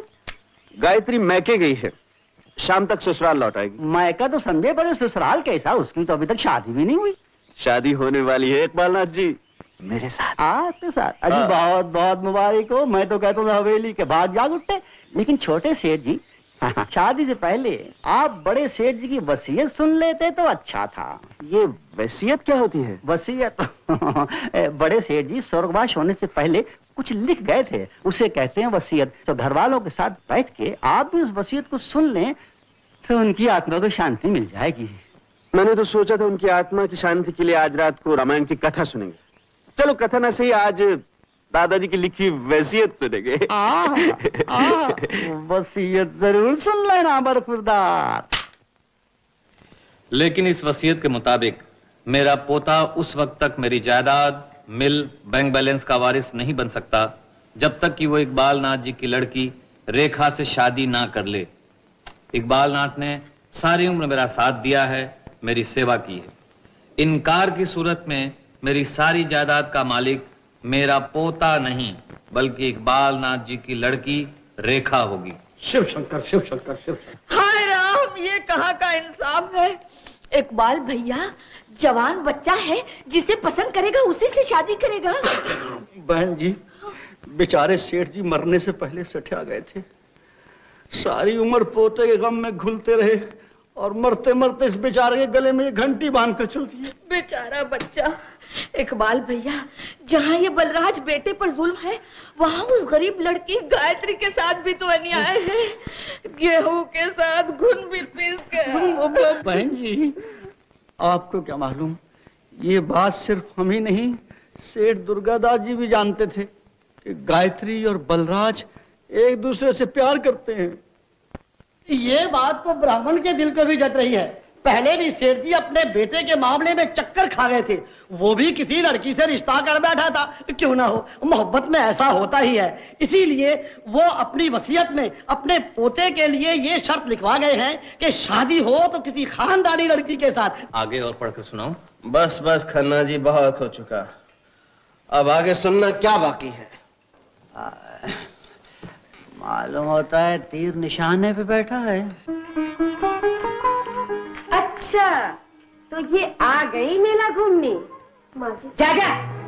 जो हाथ शहर के हर ऐरे गहरे ने पकड़े होंगे, वो हाथ मेरे पांव को लगाकर मेरे जन्म में कीड़े मत डाल। काली जबान, कभी तो चुप बोला कर। हे राम, मेरा जन्म भी राहु केतु की छांव में हुआ होगा। शादी भी हुई तो ऐसे घिसे पिटे आदमी के साथ, ऊपर से सौतेली संतान जो सिर में हाथ डालकर भाग गई। गली मोहल्ले वालों को मुंह भी नहीं दिखा सकती। कल मुही, तुझे पता है तेरे लक्षणों के कारण तेरी छोटी बहन कुंवारी बैठी है। भाग्यवान, अभी अभी बेटी घर में आई है, आते इसके कानों में जहर क्यों घोल रही है? शुक्र करो ये पहले तुम्हें मिल गई। अगर मैं दरवाजे पर होती तो मिट्टी का तेल छिड़क कर इसे आग न लगा देती। जरा आराम से सुन, इसकी शादी हो रही है और ये तो हमें शहर ले जाने के लिए आई है। पता है इसकी शादी किससे हो रही है? एक करोड़पति के पोते से। हाँ हाँ, लखपति से इसकी क्या तसल्ली होगी? लाखों करोड़ों के साथ खेली खाली होगी, एक बेवकूफ फंस गया होगा। कंजीफी, कुछ तो शर्म कर। शर्म तो भगवान को भी आ रही होगी। ए, सोने की थाली तुझे मुबारक, निकल जाए यहाँ से। 2 घड़ी और ठहरी तो मेरी बच्ची की भी आदतें बिगड़ जाएंगी। गायत्री, बस क्या यही सुनने के लिए तू यहाँ आई थी? बेटी,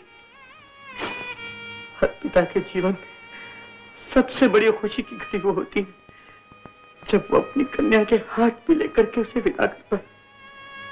लेकिन भगवान ने गरीब बाप से ये अधिकार भी छीन लिया। पिताजी, आप अपना जी मैला ना कीजिए, मैं चली जाती हूँ। शादी के बाद हम दोनों आपका आशीर्वाद लेने यहाँ जरूर आएंगे। अगर उस समय तक सांस की डोरी टूट ना गई, बेटी, अगर जिंदा रहा तो तुम्हारी मांग का सिंदूर देख लूंगा, मेरी आत्मा ऊपर से तुम्हें देख देख कर खुश हो रही होगी। हाँ बेटी। क्या हो गया है बिल्लू तुझे? अच्छा खासा तेरा दाल रोटी का धंधा चलता था, कोई अकड़े तो मार के लाफा लिफाफा बना देता था, आज खुद लिफाफा बन गया हूं। वो बेचारी रेखा प्यार किसी से करती है, शादी मुझे करनी पड़ रही है। जरूर कीजिए, जरूर कीजिए। रेखा से शादी न की तो करोड़ों की जायदाद से हाथ धोने पड़ेंगे। देख रेखा, मैं पहले ही परेशान हूं, तू मुझे और जली कटी सुनाने चली आई। दिल जल रहा हो तो क्या जबान चुप रहेगी? जानते नहीं आप, मैं अनोखे के बगैर और अनोखे मेरे बगैर एक सांस भी नहीं ले सकते। और मेरी सांस जो बंद कर रहे हैं ये लोग नहीं, आप मुझसे शादी करके 3 जिंदगियां बर्बाद कर रहे हैं, मेरी, अनोखे की और गायत्री की। भगवान के लिए चिल्लाओ मत। तुमसे किसने कह दिया कि मैं तुमसे शादी करना चाहता हूँ? तो नाना जी की वसीयत का क्या होगा? वसीयत गई भाड़ में। मुझे तो अपनी मोहब्बत की फिक्र हो रही है, और मैं इतना नीच नहीं रेखा कि इस धन दौलत के लालच में आकर अपनी गायत्री के अरमानों पर पानी फेर दूं। मैं आपको गलत समझ रही थी, मुझे माफ कर दीजिए सेठ जी। सेठ? काहे का सेठ? मैं सेठ वेठ कुछ नहीं हूँ, मैं तुम्हारा भाई हूँ। भैया? अच्छा भैया, तो ये बहन तुम्हारी मुश्किल हल कर देगी। कैसे? मैं बताती हूँ। हम दोनों कुछ देर के लिए झूठ मूठ के प्रेमी बन जाते हैं। पर इससे क्या फायदा होगा? फायदा ये होगा कि चंडाल चौकड़ी खुश हो जाएगी, और हमें ये जानने के लिए कि सच क्या है झूठ क्या है वक्त मिल जाएगा। अरे रेखा, तू तो बड़ी सियानी है, इतना छोटा कद इतना बड़ा भेजा, कमाल स्कीम बताई है। चले नीचे। चलो। इकबाल भैया, पंडित जी से कहिए कि मुहूर्त निकाले। काहे का मुहूर्त? मेरी शादी का। गायत्री के साथ। छी छी छी, कैसी बात करते हैं आप क्या समझते हैं मैं अपने स्वर्गवासी दादाजी की इच्छा के खिलाफ जाकर उनकी आत्मा को दुख पहुंचाऊंगा? बिल्कुल नहीं। मैंने तय कर लिया है कि शादी करूंगा तो रेखा रानी के साथ। नहीं भैया, अब शादी दीदी के साथ करेंगे। तुम चुप रहो मानो। अगर तुम हमारी दीदी के साथ शादी नहीं करोगे हम खाना पीना छोड़ देंगे। तुम भी चुप रहो शानो। क्यों चुप रहे? अगर तुम लोग चुप नहीं रहे तो मैं तुम्हारी जुबान खींच लूंगा। बड़ों की बातों में दखल नहीं देते। जाओ जाओ यहाँ से, जाओ। इकबाल भैया, मुहूर्त जल्दी निकलवा लो। आहा।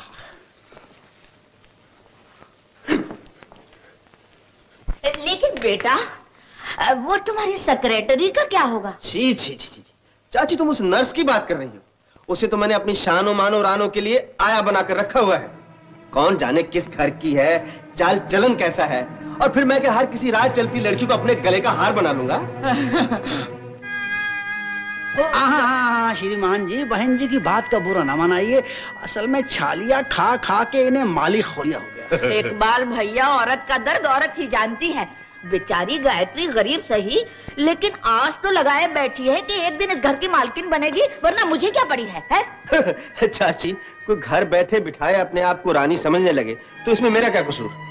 गायत्री मुझे यूं ही मिल गई थी, मैंने कौन सी उसकी जन्म पत्री देखी है? अगर जरा चूंचना करेगी तो 5-10 हजार रुपए देके उसे उसके गांव भेज दूंगा।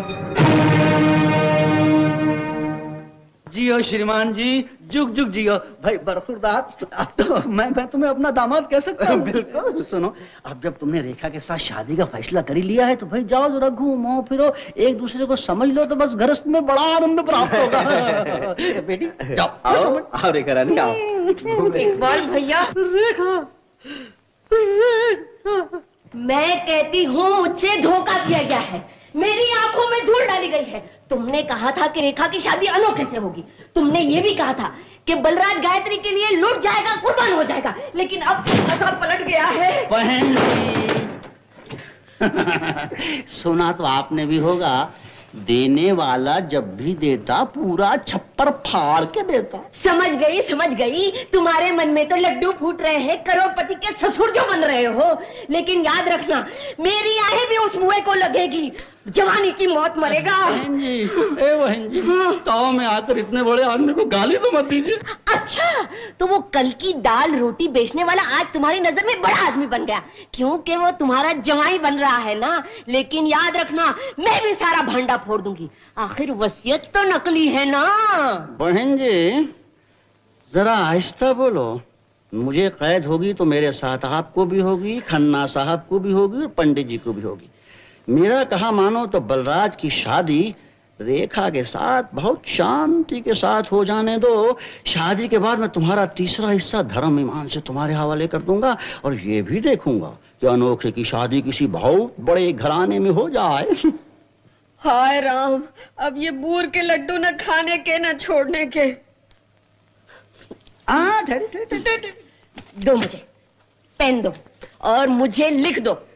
अच्छा बहन जी, जो जी मैं लिखवा लीजिए। लिखो, दुर्गा दास की 3 कोठियों में से एक कोठी मेरी। कोठी मेरी, हाँ लिख दिया जी। लिखो, मिल में तीसरा हिस्सा मेरे अनोखे का होगा। होगा, ये भी लिख दिया जी। इसी तरह हीरे जेवरात चांदी के बर्तनों में तीसरा हिस्सा मुझे दोगे। मुझे दोगे, लिख दिया। बहन जी, श्रीमान दुर्गादास जी के नाम बैंक का 15 लाख रुपया कर्ज है, उसमें भी तीसरा हिस्सा मुझे दे दो। बहन जी ये तो सारी की सारी रकम मैं आपके नाम लिख देता हूँ। अच्छा दस्तखत करो, दस्तखत। हाँ, आप भी क्या याद करेंगी, किसी दानवीर करुण जैसे भाई से वास्ता पड़ा है। ला मुझे दो, संभाल के तिजोरी में रख दीजिएगा। हाँ हाँ रखूंगी। ए मंगल जी साहब। तू कब आया? 10-15 मिनट हो गए साहब। और गायत्री कहाँ है? मीम साहब अंदर गई, कुछ देर के बाद जब बाहर आई तो चेहरे का रंग उड़ा हुआ था। मैंने पूछा आप पैदल क्यों जा रही हैं, गाड़ी हाजिर है। तो मीम साहब ने गुस्से से कहा कि गाड़ी तुम्हारे साहब को मुबारक हो, उनसे कह देना शानो मानो रानो की आया चली गई। झूठ मूठ का जो नाटक हम खेल रहे थे, कहीं गायत्री ने देख तो नहीं लिया? सत्यानाश, जिंदगी में पहली बार झूठ बोला था, वो भी अपने गले पड़ गया।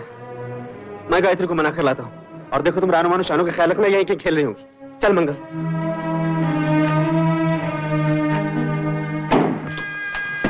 आया। अंकल हमें दीदी के पास ले चलो। बच्चों ये तुम्हारे दीदी का नया घर है, यहीं बैठो और ये लो लॉलीपॉप खाओ।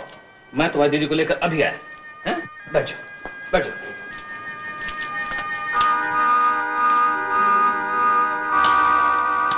Yes boss. देखो यहाँ 3 प्यारी प्यारी बच्चियां बैठी हैं, इनका ख्याल रखना। Okay boss.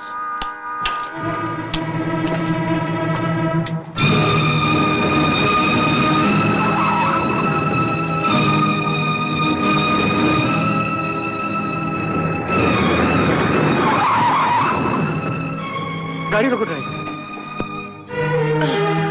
गायत्री, गायत्री, गायत्री। छोड़ दो मुझे। क्यों छोड़ दूं? तुम तो खामखा मुझ पे शक कर रही हो। मैंने कहा ना मेरे मुंह मत लगो। कौन लगती हूँ मैं तुम्हारी? सब कुछ। चलो ना मेरे साथ। तुम्हारे साथ चलो? क्यों? रेखा से तुम्हारी शादी देखने के लिए? गायत्री तुम्हें खामखा शक हो गया, वो नाटक था। नाटक था? पहले मेरे साथ प्यार का नाटक रचाते रहे, अब रेखा के साथ किस किस की आंखों में धूल झोंकते रहोगे? दौलत तुम्हारे हाथ क्या लगी है? जमीन पर पांव टिकते ही नहीं, हवा में उड़ते जा रहे हो। तोड़ते रहो, मुझे परवाह नहीं है। मुझसे प्यार दाल रोटी बेचने वाला बिल्लू करता था, मिल का मालिक सेठ बलराज नहीं। ओ बाबा मैं सेठ वेठ कुछ नहीं हूँ, मैं वही दाल रोटी बेचने वाला बिल्लू हूँ। मैं सब समझती हूँ, अपना रास्ता लो। गायत्री देख, मर जाऊंगी लेकिन तुम्हारे साथ नहीं जाऊंगी। नहीं जाएगी? देखो मैं कहता हूँ मेरा कचरा मत करो, नहीं तो मैं उठा के ले जाऊंगा। नहीं जाऊंगी। नहीं जाएगी? छोड़ दो मुझे। क्या बात? इंस्पेक्टर साहब ये मुझे परेशान कर रहा है, मुझे बचाइए। अरे मैं सेठ जी, आप इतने बड़े आदमी हैं, एक पराई लड़की को छेड़ना आपको शोभा नहीं देता। इंस्पेक्टर साहब ये पराई लड़की नहीं है। धोखेबाज है, फरेबी है। मैं धोखेबाज फरेबी हूँ? ठीक है जो जी चाहे कह लो, लेकिन घर चलो। सेठ जी बात को बढ़ाइए मत, वरना आपको मेरे साथ पुलिस स्टेशन चलना पड़ेगा, समझे? देवी जी आप जाइए, मैं इनको संभालूंगा। क्या कर रहे हैं इंस्पेक्टर साहब? लड़की नादान है, भटक जाएगी। अभी तो आप भटक गए हैं। सेठ जी आइए, मैं आपको घर छोड़ देता हूँ। नहीं नहीं गायत्री, तुकाराम सखाराम, गाड़ी लाओ।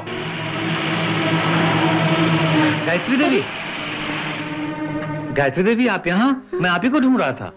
मुझे ढूंढ रहे थे? हाँ, सेठ बलराज ने अपने नए नए प्यार के जोश में आकर अपनी नन्ही मुन्नी बहनों को डांट कर घर से बाहर निकाल दिया। वो आपसे मिलने के लिए तड़प रही हैं। क्या?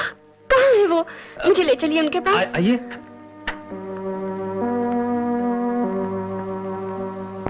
तुम सब कफन चोर हो, मेरी दौलत पर नजर रखते हो, लेकिन मेरी बहनों का कोई ख्याल नहीं रख सकते। छोटे सरकार, मुहूर्त का समय बीता जा रहा है। बाहर में क्या मुहूर्त? अरे अरे बेटी क्या कर रहे हो? तुम्हारे कहने से ही तो ये शादी रचाई गई है। खबरदार जो किसी ने अपनी जुबान पर मेरी शादी का नाम लिया, मैं तुम सबको गोली मार दूंगा। पंडित जी अपनी पोथी उठाओ और चले जाओ यहाँ से। तुम सब लालची हो, तुम सब मेरी दौलत लेना चाहते हो। हाय राम, पल में तोला पल में माशा, किसी ने कुछ खिला पिला दिया है। सुबह कहता था शादी का मुहूर्त निकलवाओ और अब कहता है भाड़ ले गई शादी। इकबाल भैया मुझे तो लगता है इसका दिमाग खराब हो गया है। दिमाग खराब हो गया है? हाँ बहन जी, हाँ। इसके दिमाग का मैं अभी इलाज किए देता हूँ।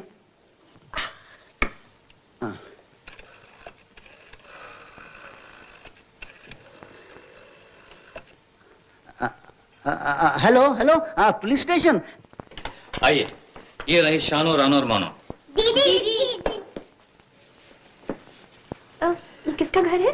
दीदी, ये अंकल तो कह रहे थे ये तुम्हारा घर है। अरे तुम्हारे और हमारे में क्या फर्क है? गायत्री जी, आप इन बच्चों का दिल बहलाइए, मैं थोड़ी देर में हाजिर होता हूँ। दादा, ये सब क्या है?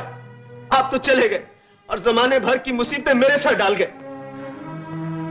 मैं एक आजाद आदमी था, अपनी मेहनत की खाता था। अब इतनी दौलत पाकर न रातों को नींद है, न दिन का चैन है। गायत्री का प्यार मैं खो चुका। वो बहनें जिनके बगैर मैं एक पल नहीं रह सकता था, ना जाने कहां है और किस हाल में। क्या अमीर होने की इतनी बड़ी कीमत देनी पड़ती है? लानत ऐसी अमीरी पर। और मैं इस दौलत को आग लगा दूंगा। क्या सेठ बलराज पागल हो गए? हाँ। इंस्पेक्टर साहब बिल्कुल पागल। भला कोई अपनी शादी का मंडप इस तरह तोड़ फोड़ देता है? आइए मेरे साथ, चलो प्लीज फॉलो है। तुम मेरे दुश्मन हो, तुम डाकू हो। देख लिया इंस्पेक्टर साहब, पागलपन की पहली निशानी उधर देखिए ना। तुमने मेरे प्यार, मेरे सुख चैन पर डाका डाला है। सेठ बलराज, मैं तुम्हें गिरफ्तार करने आया हूँ। किस जुर्म में? सेठ जी, एक पागल का इस तरह आजादी से शहर में फिरना, इसका मतलब है शहर वालों की मौत। मैं पागल हूँ, मैं पागल हूँ। तो क्या कोई अक्लमंद आदमी अपनी दौलत को इस तरह लुटाता है? चुप इंस्पेक्टर, ये दौलत मेरी है। मैं जो जी चाहे करूं, खा जाऊं, पी जाऊं, उड़ा दूं। सुन लिए इंस्पेक्टर साहब, इसकी कमी है, आप क्यों बहस कर रहे हैं? बलराज, मैं पहले भी सड़क पर आपके पागलपन का नजारा देख चुका हूँ। चलिए मेरे साथ। ठीक है, चलिए। इस पागल खाने से तो हवालात अच्छी होगी। चलो चलो चलो, कमान।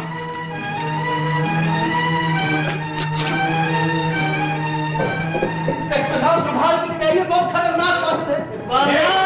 तुम लोगों ने मुझे पागल बना दिया है। मेरी बहनों का नहीं पता इंस्पेक्टर साहब। गायत्री जी अभी पता नहीं कहाँ चली गई। इंस्पेक्टर साहब, संभल के ले जाइएगा इस पगले को।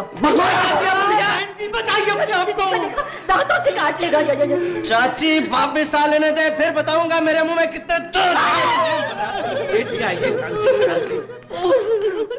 इकबाल भैया, भगवान तुम्हारे इकबाल और बड़े बड़े करे। आज से दुर्गादास की आत्मा प्रसन्न हो गई होगी।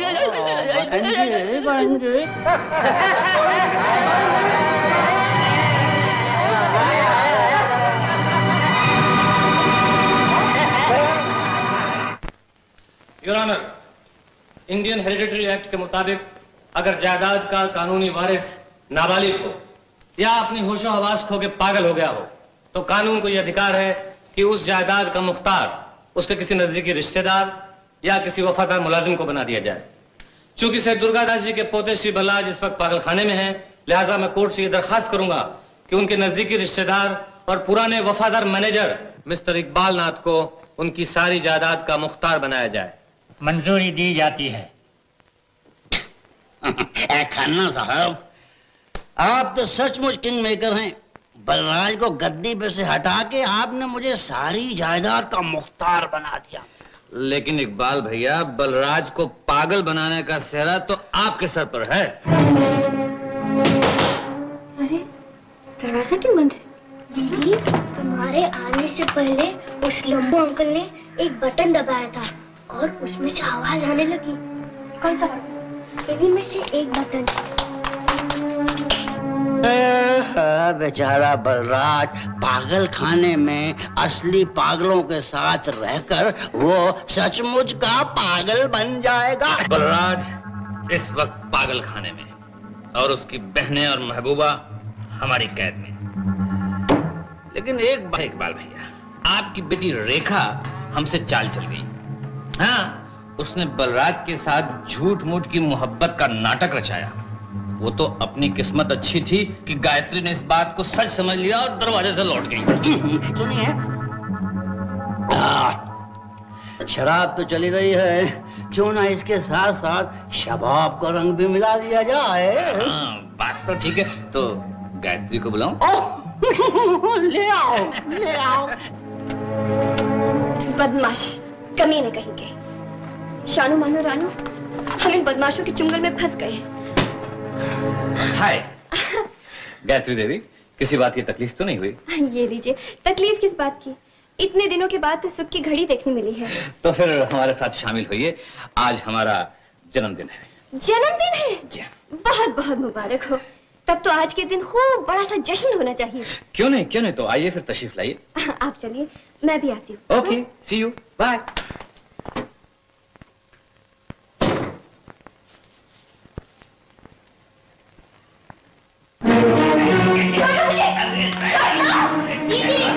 अरे अच्छी चलो।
हरामजादे, वकील के बच्चे, तेरी मौत आ गई है।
खबरदार, एक पागल पागलखाने से भागा हुआ है, उसके हाथ में बंदूक है, कोई रहम खाकर उसे आसरा न दे।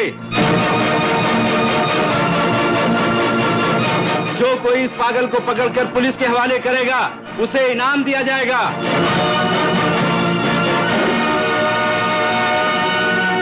चलो चंदू, पुलिस मुझे पागल समझ के पकड़ रही है, मुझे छुपा लो चंदू। अरे हम क्या करें साला, तुम हो ही पागल, भागो यहाँ से, भागो, भागो, भागो।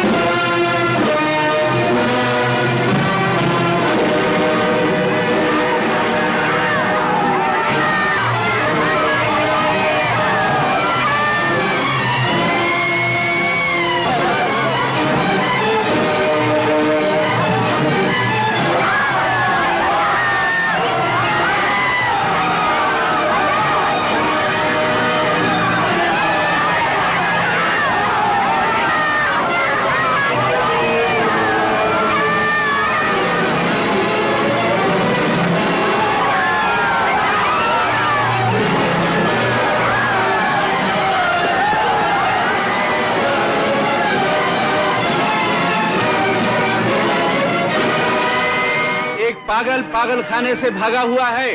जो कोई इस पागल को पकड़कर पुलिस के हवाले करेगा उसे इनाम दिया जाएगा। बिल्लू, तुम, मेरी बहनें कहाँ हैं? तुम उनकी चिंता मत करो, अपना आप संभालो, जल्दी से अपने आप को पुलिस के हवाले कर दो। अच्छा, तुम भी मुझे पुलिस को पकड़वाकर इनाम हासिल करना चाहती हो? नहीं बिल्लू, मैंने तुम्हें गलत समझा था, लेकिन अब तुम्हारे लिए मेरे दिल में कोई शक नहीं है। बिल्लू, मैं तुम्हारे लिए वही पुरानी गायत्री हूँ। तुम इस तरह जितना डर के पुलिस से भागोगे, दुनिया तुम्हें उतना ही पागल समझेगी। तुम डरते क्यों? मैं जो हूँ तुम्हारे साथ। गायत्री, अगर तुम मेरे साथ हो तो इस दुनिया की ऐसी तैसी, मैं पुलिस से नहीं डरता, मैं किसी से नहीं डरता, लेकिन इस वक्त तो मुझसे ज्यादा ये लोग पागल हो रहे हैं। तुम अपने आप को कानून के हवाले कर दो, अदालत अपने आप फैसला कर लेगी। चलो मेरे साथ, आओ बिल्लू। ये लीजिए। आओ, चलो जीप पे बैठ जाओ। इकबाल भैया, क्यों ना हम जल्दी से रेखा और अनोखा की शादी कर डालें? हाँ, इतनी जल्दी भी क्या है बहन, बच्चे कौन से बूढ़े हो रहे हैं, पहले वो पगला तो ठिकाने लग जाए। कहीं मुझे मीठा जहर तो नहीं पिला रहे हो? अभी तक तुम्हारे दिल के किसी कोने में ये उम्मीद होगी कि रेखा की शादी बलराज से हो जाए। हाँ, सो तो है। क्या बिगाड़ लोगी मेरा? क्या बिगाड़ लूंगी? अरे मैं मथुरा में छींकूं तो काशी हिल जाती है, बड़ी जन्म जली हूँ मैं। और ये भी मत भूलो कि दुर्गा दास की नकली वसीयत तुम्हें 1 मिनट में हटकड़ी लगवा देगी। हाँ बहन जी, ये भी ना भूलो कि उस नकली वसीयत पर तुम्हारे भी दस्तखत हैं। दोनों बहन भाई एक साथ जेल जाएंगे। पहले तुम ही जाओ। ना, दोनों एक साथ जाएंगे। तुम्हारे डैडी और मेरी मम्मी दोनों ने मिलकर एक नकली वसीयत बनाई है। नकली वसीयत? समझ।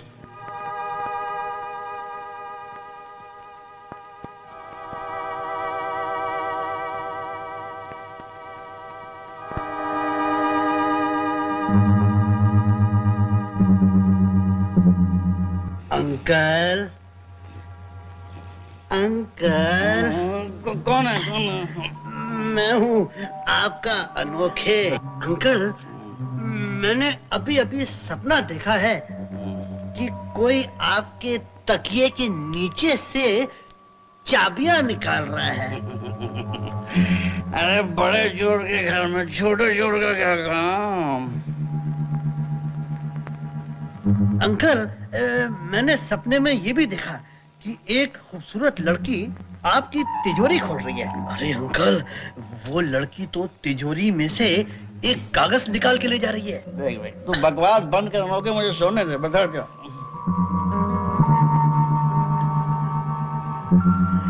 अंकल, अब वो लड़की चली गई। जा भाई जा, तू भी जाना जा। जाता हूँ अंकल, जाता हूँ। मैं तो आपको चोरी का आंखों देखा हाल सुना रहा था। Good night uncle. आजा आजा, गुड नाइट।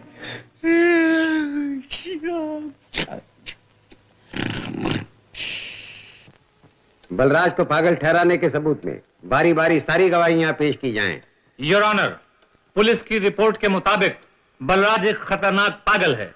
इसके पागलपन के सबूत में अब मैं उन लोगों की गवाहियां पेश करता हूं जिनको स्वर्गवासी सेठ दुर्गादास और उनके पोते बलराज से बहुत नजदीकी संबंध रहा।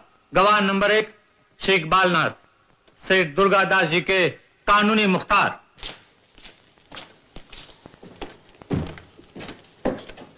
आप मेरे साथ कहिए।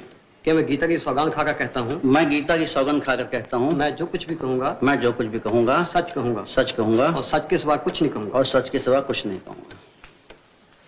मिस्टर इकबाल नाथ, आप बलराज के बारे में क्या जानते हैं? जनाब, मैंने जिंदगी भर सेठ दुर्गादास का नमक खाया है।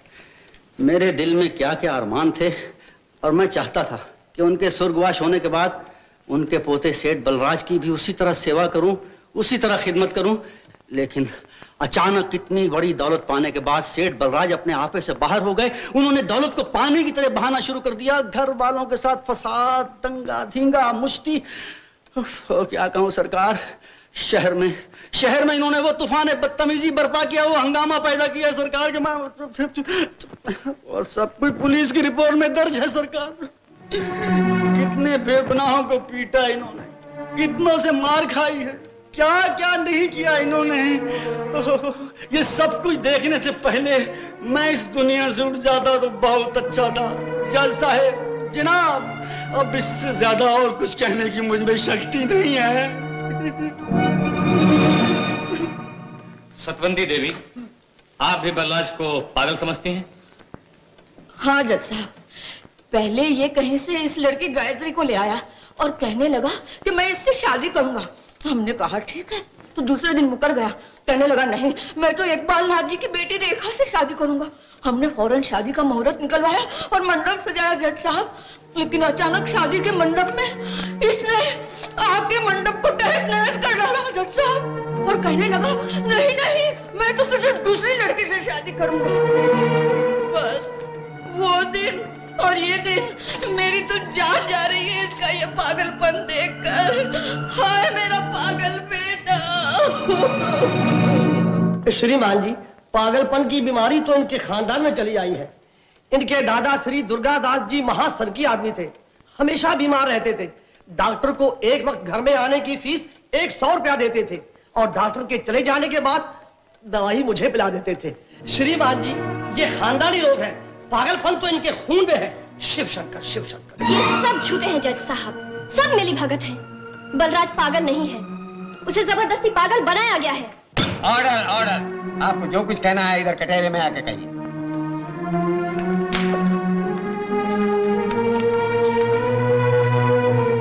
कुमारी गायत्री देवी, जब तक दादा और पोते का मिलाप नहीं हुआ था, आप सेठ दुर्गादास जी के यहाँ बतौर सेक्रेटरी काम करती थी। हाँ। नौकरी जब आप सेठ जी क्या करती थी तो रात को सोने के लिए कहाँ जाती थी? बलराज के घर। मैं पूछ सकता हूँ किस रिश्ते से? इंसानी रिश्ते से। मुझे उनकी बहनों से बहुत प्यार है। और बलराज से नहीं? उनसे भी है। तो फिर आपने बलराज के साथ शादी करने के लिए इनकार क्यों किया? मुझे उनकी नीयत पर शक हो गया था। योर ऑनर, ये पॉइंट नोट किया जाए। इसमें नोट करने वाली क्या बात है? हाँ? Order, order. आपके माता पिता कहाँ हैं? अपने गांव में। आपसे मिलने के लिए कभी कभार आपके पास आते होंगे? नहीं। उनकी कोई चिट्ठी, कोई पत्र आता होगा? जी नहीं। तो आप घर से भाग कर आई हैं? आपका इससे क्या मतलब? योर ऑनर, एक कुंवारी लड़की जो घर से भाग कर आई है, जो नौकरी कहीं करती है, सोती कहीं और है, कानून की नजर में उसकी गवाही की कोई कीमत नहीं। तुम्हारी गायत्री, आपको और कुछ कहना है? जज साहब, ये सब गवाहियां झूठी हैं। ये 5 छालिया वाली बुढ़ी, ये लोभी पंडित और ये लंबू इकबाल नाथ के वकील साहब, ये सब झूठे हैं जज साहब। आपको क्या बताऊं, हिंदुस्तानी लड़की हूं, कहते हुए भी शर्म आती है। योर ऑनर, घर के लोगों के अलावा मेरे पास कुछ ऐसी और भी गवाहियां मौजूद हैं जिनका सेठ दुर्गादास या सेठ बलराज या घर के और किसी आदमी से कोई दूर का भी वास्ता नहीं। गवाह नंबर 4, फकीरा भिखारी। फकीरा, तुम इस आदमी को पहचानते हो? जी, बड़ी अच्छी तरह सरकार। मैं एक रात फुटपाथ पर सोया हुआ था। बड़ी जबरदस्त सर्दी पड़ रही थी। साहब उधर से गाड़ी में आए, मेरे पास आए तो मैंने चाय के लिए 10 पैसे मांगे। सरकार, साहब ने 100 का नोट निकाल कर मुझे दे दिया और अपने कपड़े भी उतार कर दे दिए और खुद मेरी फटी पुरानी धोती पहनकर चले गए। सरकार, मैं कभी कपड़ों को देखता था, कभी 100 के नोट को, कभी 100 के नोट को, कभी कपड़ों को। कभी 100 के नोट को, कभी कपड़ों को। तो तुम उस वक्त क्या समझे कि आदमी कैसा है? सरकार, मैं समझा जरूर कोई पागल होगा। तुम्हारा नाम? फूल कुमारी। क्या करती हो? गाने बजाने का धंधा। इस आदमी को पहचानती हो? ओह, बड़ी अच्छी तरह। एक बार सेठ जी मेरा मुजरा सुनने मेरे कोठी पर आ गए। मुजरा सुनने के बाद मुझे तन्हाई में ले गए और फिर मेरी राम कहानी पूछनी शुरू कर दी कि तुम कौन हो, किस मजबूरी से ये धंधा कर रही हो, तुम ये बाजार छोड़कर घर क्यों नहीं चली जाती? और फिर बगैर मांगे 1 लाख रुपए का चेक काटकर मुझे दे दिया। सिर्फ गाना सुना था? जी हाँ। किसी किस्म की छेड़खानी? जी नहीं, हम तो कलाकार लोग हैं। कला की इतनी बड़ी कीमत? खैर, इतनी बड़ी रकम हाथ में लेने के बाद तुमने इस आदमी के बारे में क्या सोचा? यही कि जरूर कोई पागल होगा। तुम्हारा नाम? मेरा नाम छोटू पहलवान है जी। तुम सेठ बलराज के बारे में क्या जानते हो? अजी सेठ तो ये अभी अभी बना है, कल तक तो ससुरा दाल रोटी बेचता था। वकील साहब, एक दिन मैं इसके होटल में खाना खा रहा था, जरा सा मखौल मजाक हो गया तो इसने मेरी वो पिटाई की कि मैं अपनी पहलवानी भूल गया। सोचा था बच्चू हत्ते चढ़ जाए तो बदला लूंगा, लेकिन एकाएक ही जब ये मिल वाले सेठ का पोता बन गया तो अपना चलता होटल मुझे मुफ्त में दे गया वकील साहब। तो तुमने ये सोचा होगा कि ये जरूर कोई देवता है। देवता और ये तो पहले भी पागल था और अब भी पागल है। Your honour, please note this point. दुनिया में हर कोई एहसान फरामोश नहीं होता। सेठ बलराज ने जिसको अपना चलता हुआ होटल मुफ्त में दे दिया, वो भी उसे पागल ही समझता है। बलराज, सिवाय गायत्री के बयान के हर बयान तुम्हारे खिलाफ है। अपनी सफाई के लिए अगर तुम चाहो तो अदालत की तरफ से तुम्हें वकील दिया जा सकता है। नहीं जज साहब, मैंने जिंदगी में ना कोई चीज मांग कर ली है और ना लूंगा। मैं तो पागल हूं, कोई भिखारी तो नहीं। तो तुम भी मानते हो कि तुम पागल हो? बेशक मैं पागल हूं, लेकिन नंबर 2। अच्छा, तो पहले नंबर का पागल कौन है? वो भगवान। भगवान? जज साहब, भगवान के पागलपन का सबसे बड़ा सबूत यह है कि उसने मुझ जैसे दाल रोटी बेचने वाले, इज्जत की जिंदगी बसर करने वाले इंसान के साथ मजाक करके एक ही दिन में करोड़पति बना दिया। हजूर, ना मैं अमीर बनता और ना ये सब मेरे दुश्मन होते। सरकार, गरीबी के दिनों में जो कुछ देखा, जो कुछ सीखा, मैं उसे अमीर बनकर कैसे भूल सकता हूं? मैं एक अनपढ़ गंवार आदमी हूं। मैंने न स्कूल का मुंह देखा है, न मास्टर का। मेरी जिंदगी ही मेरा सबसे बड़ा गुरु है। मैंने दुनिया में यही देखा है कि कुदरत से लेकर आदमी तक हर कोई अपने हिस्से से दूसरे को कुछ ना कुछ जरूर देता है, चाहे वो जानदार हो या बेजान। मास्टर लोग पहले खुद पढ़ते हैं, फिर सारा जीवन उस विद्या को विद्यार्थियों में बांटते रहते हैं। इसका मतलब है मास्टर लोग पागल। डॉक्टर पहले खुद डॉक्टरी सीखते हैं, फिर उस विद्या का फायदा उठाकर रोगियों के रोग दूर करते रहते हैं। इसका मतलब है डॉक्टर पागल है। सूरज के पास रोशनी है, वो सारी रोशनी दुनिया को दे देता है। इसका मतलब है कि सूरज पागल है। चांद के पास चांदनी है, वो चांदनी सिर्फ आकाश तक नहीं रखता, इस धरती को दे देता है। इसका मतलब है कि चांद पागल है। दरख्तों के पास फल होते हैं, उन फलों का बोझ खुद उठाते हैं और वो फल दुनिया वालों को खाने के लिए दे देते हैं। इसका मतलब है कि दरख्त पागल है। गाय अपने बछड़े को थोड़ा सा दूध देकर बाकी सारा दूध दुनिया को बांट देती है। इसका मतलब है कि गौ माता पागल है। सरकार, इन सब पागलों को बनाने वाला वो भगवान है। इसका मतलब हुआ कि भगवान सबसे बड़ा पागल है। और बाकी रही पागल नंबर 2 की बात, यानी कि मेरे पास तो न विद्या है, न रोशनी है, न चांदनी है, सिर्फ दौलत ही दौलत है। सरकार, इसकी मुझे जरूरत नहीं थी, इसलिए मैंने इस दौलत को जरूरतमंदों में बांटना शुरू कर दिया। एक भिखारी को मैंने आदमी होने के नाते सर्दी से बचने के लिए रुपए और कपड़े दे दिए। इसका मतलब है किसी की जरूरत से ज्यादा मदद करना पागलपन है।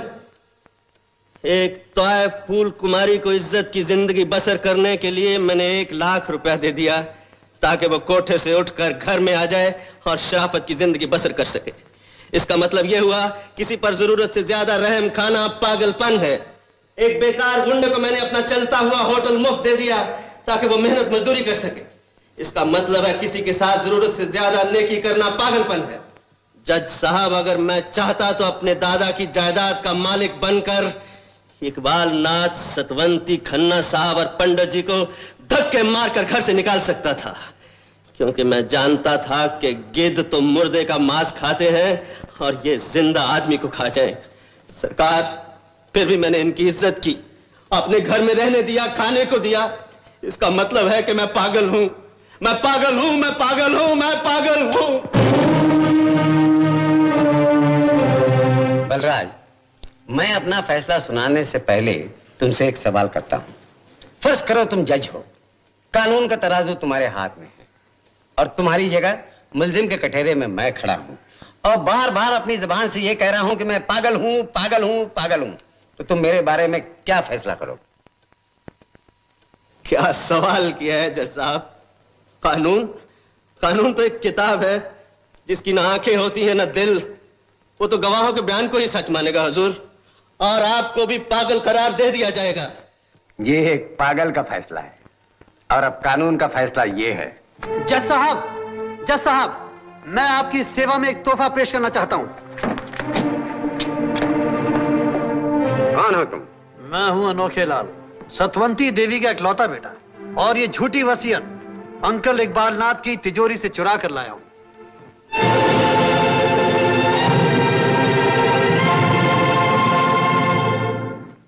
योर ऑनर, ये वसीयत झूठी है या असली, इसका बलराज के पागलपन से क्या संबंध? लेकिन इस वसीयत का बलराज की मोहब्बत से तो संबंध है। इस वसीयत के मुताबिक अगर बलराज इकबाल नाथ की लड़की रेखा से शादी न करे तो उसे लाखों की जायदाद से हाथ धोने पड़ेंगे। योर ऑनर, मैं आपसे फिर दरखास्त करता हूं कि सवाल बलराज के पागलपन का है, उसकी शादी या जायदाद का नहीं। लेकिन अदालत के पास शेर दुर्गादास की असली वसीयत भी मौजूद है, जो उनके खानदानी डॉक्टर शिवराज के पास बतौर अमानत जमा थी, और ये एक रजिस्टर्ड डॉक्यूमेंट है। योर ऑनर, ये वसीयत पहले क्यों नहीं पेश की गई? मिस्टर खन्ना, मैं आपसे ये पूछता हूं कि अनोखे लाल की दी हुई वसीयत पहले क्यों नहीं पेश की गई? मिस्टर खन्ना, बलराज का पागलपन तो साबित हो चुका है, लेकिन उसके साथ साथ आप लोगों की नीयत भी जाहिर हो गई। एक भोले भाले इंसान को जो गायत्री से मोहब्बत करता था, नकली वसीयत में शादी की शर्त डालकर आप लोग उसकी सारी जायदाद हड़प करना चाहते थे। ऐसी हालत में कोई भी इंसान होश खो बैठेगा। मिस्टर खन्ना, आप अपना गौन उतारिए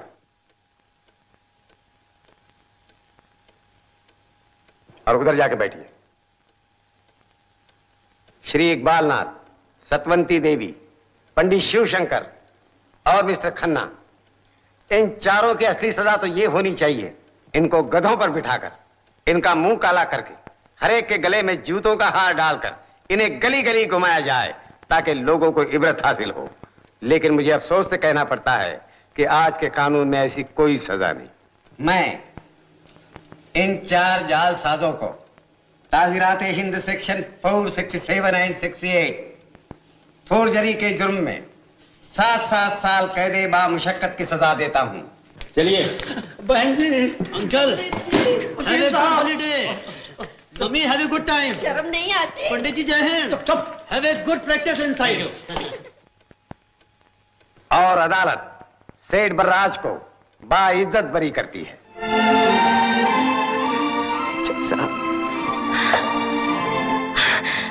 बिल्लू, गायत्री, बिल्लू, बिल्लू, बिल्लू, मैं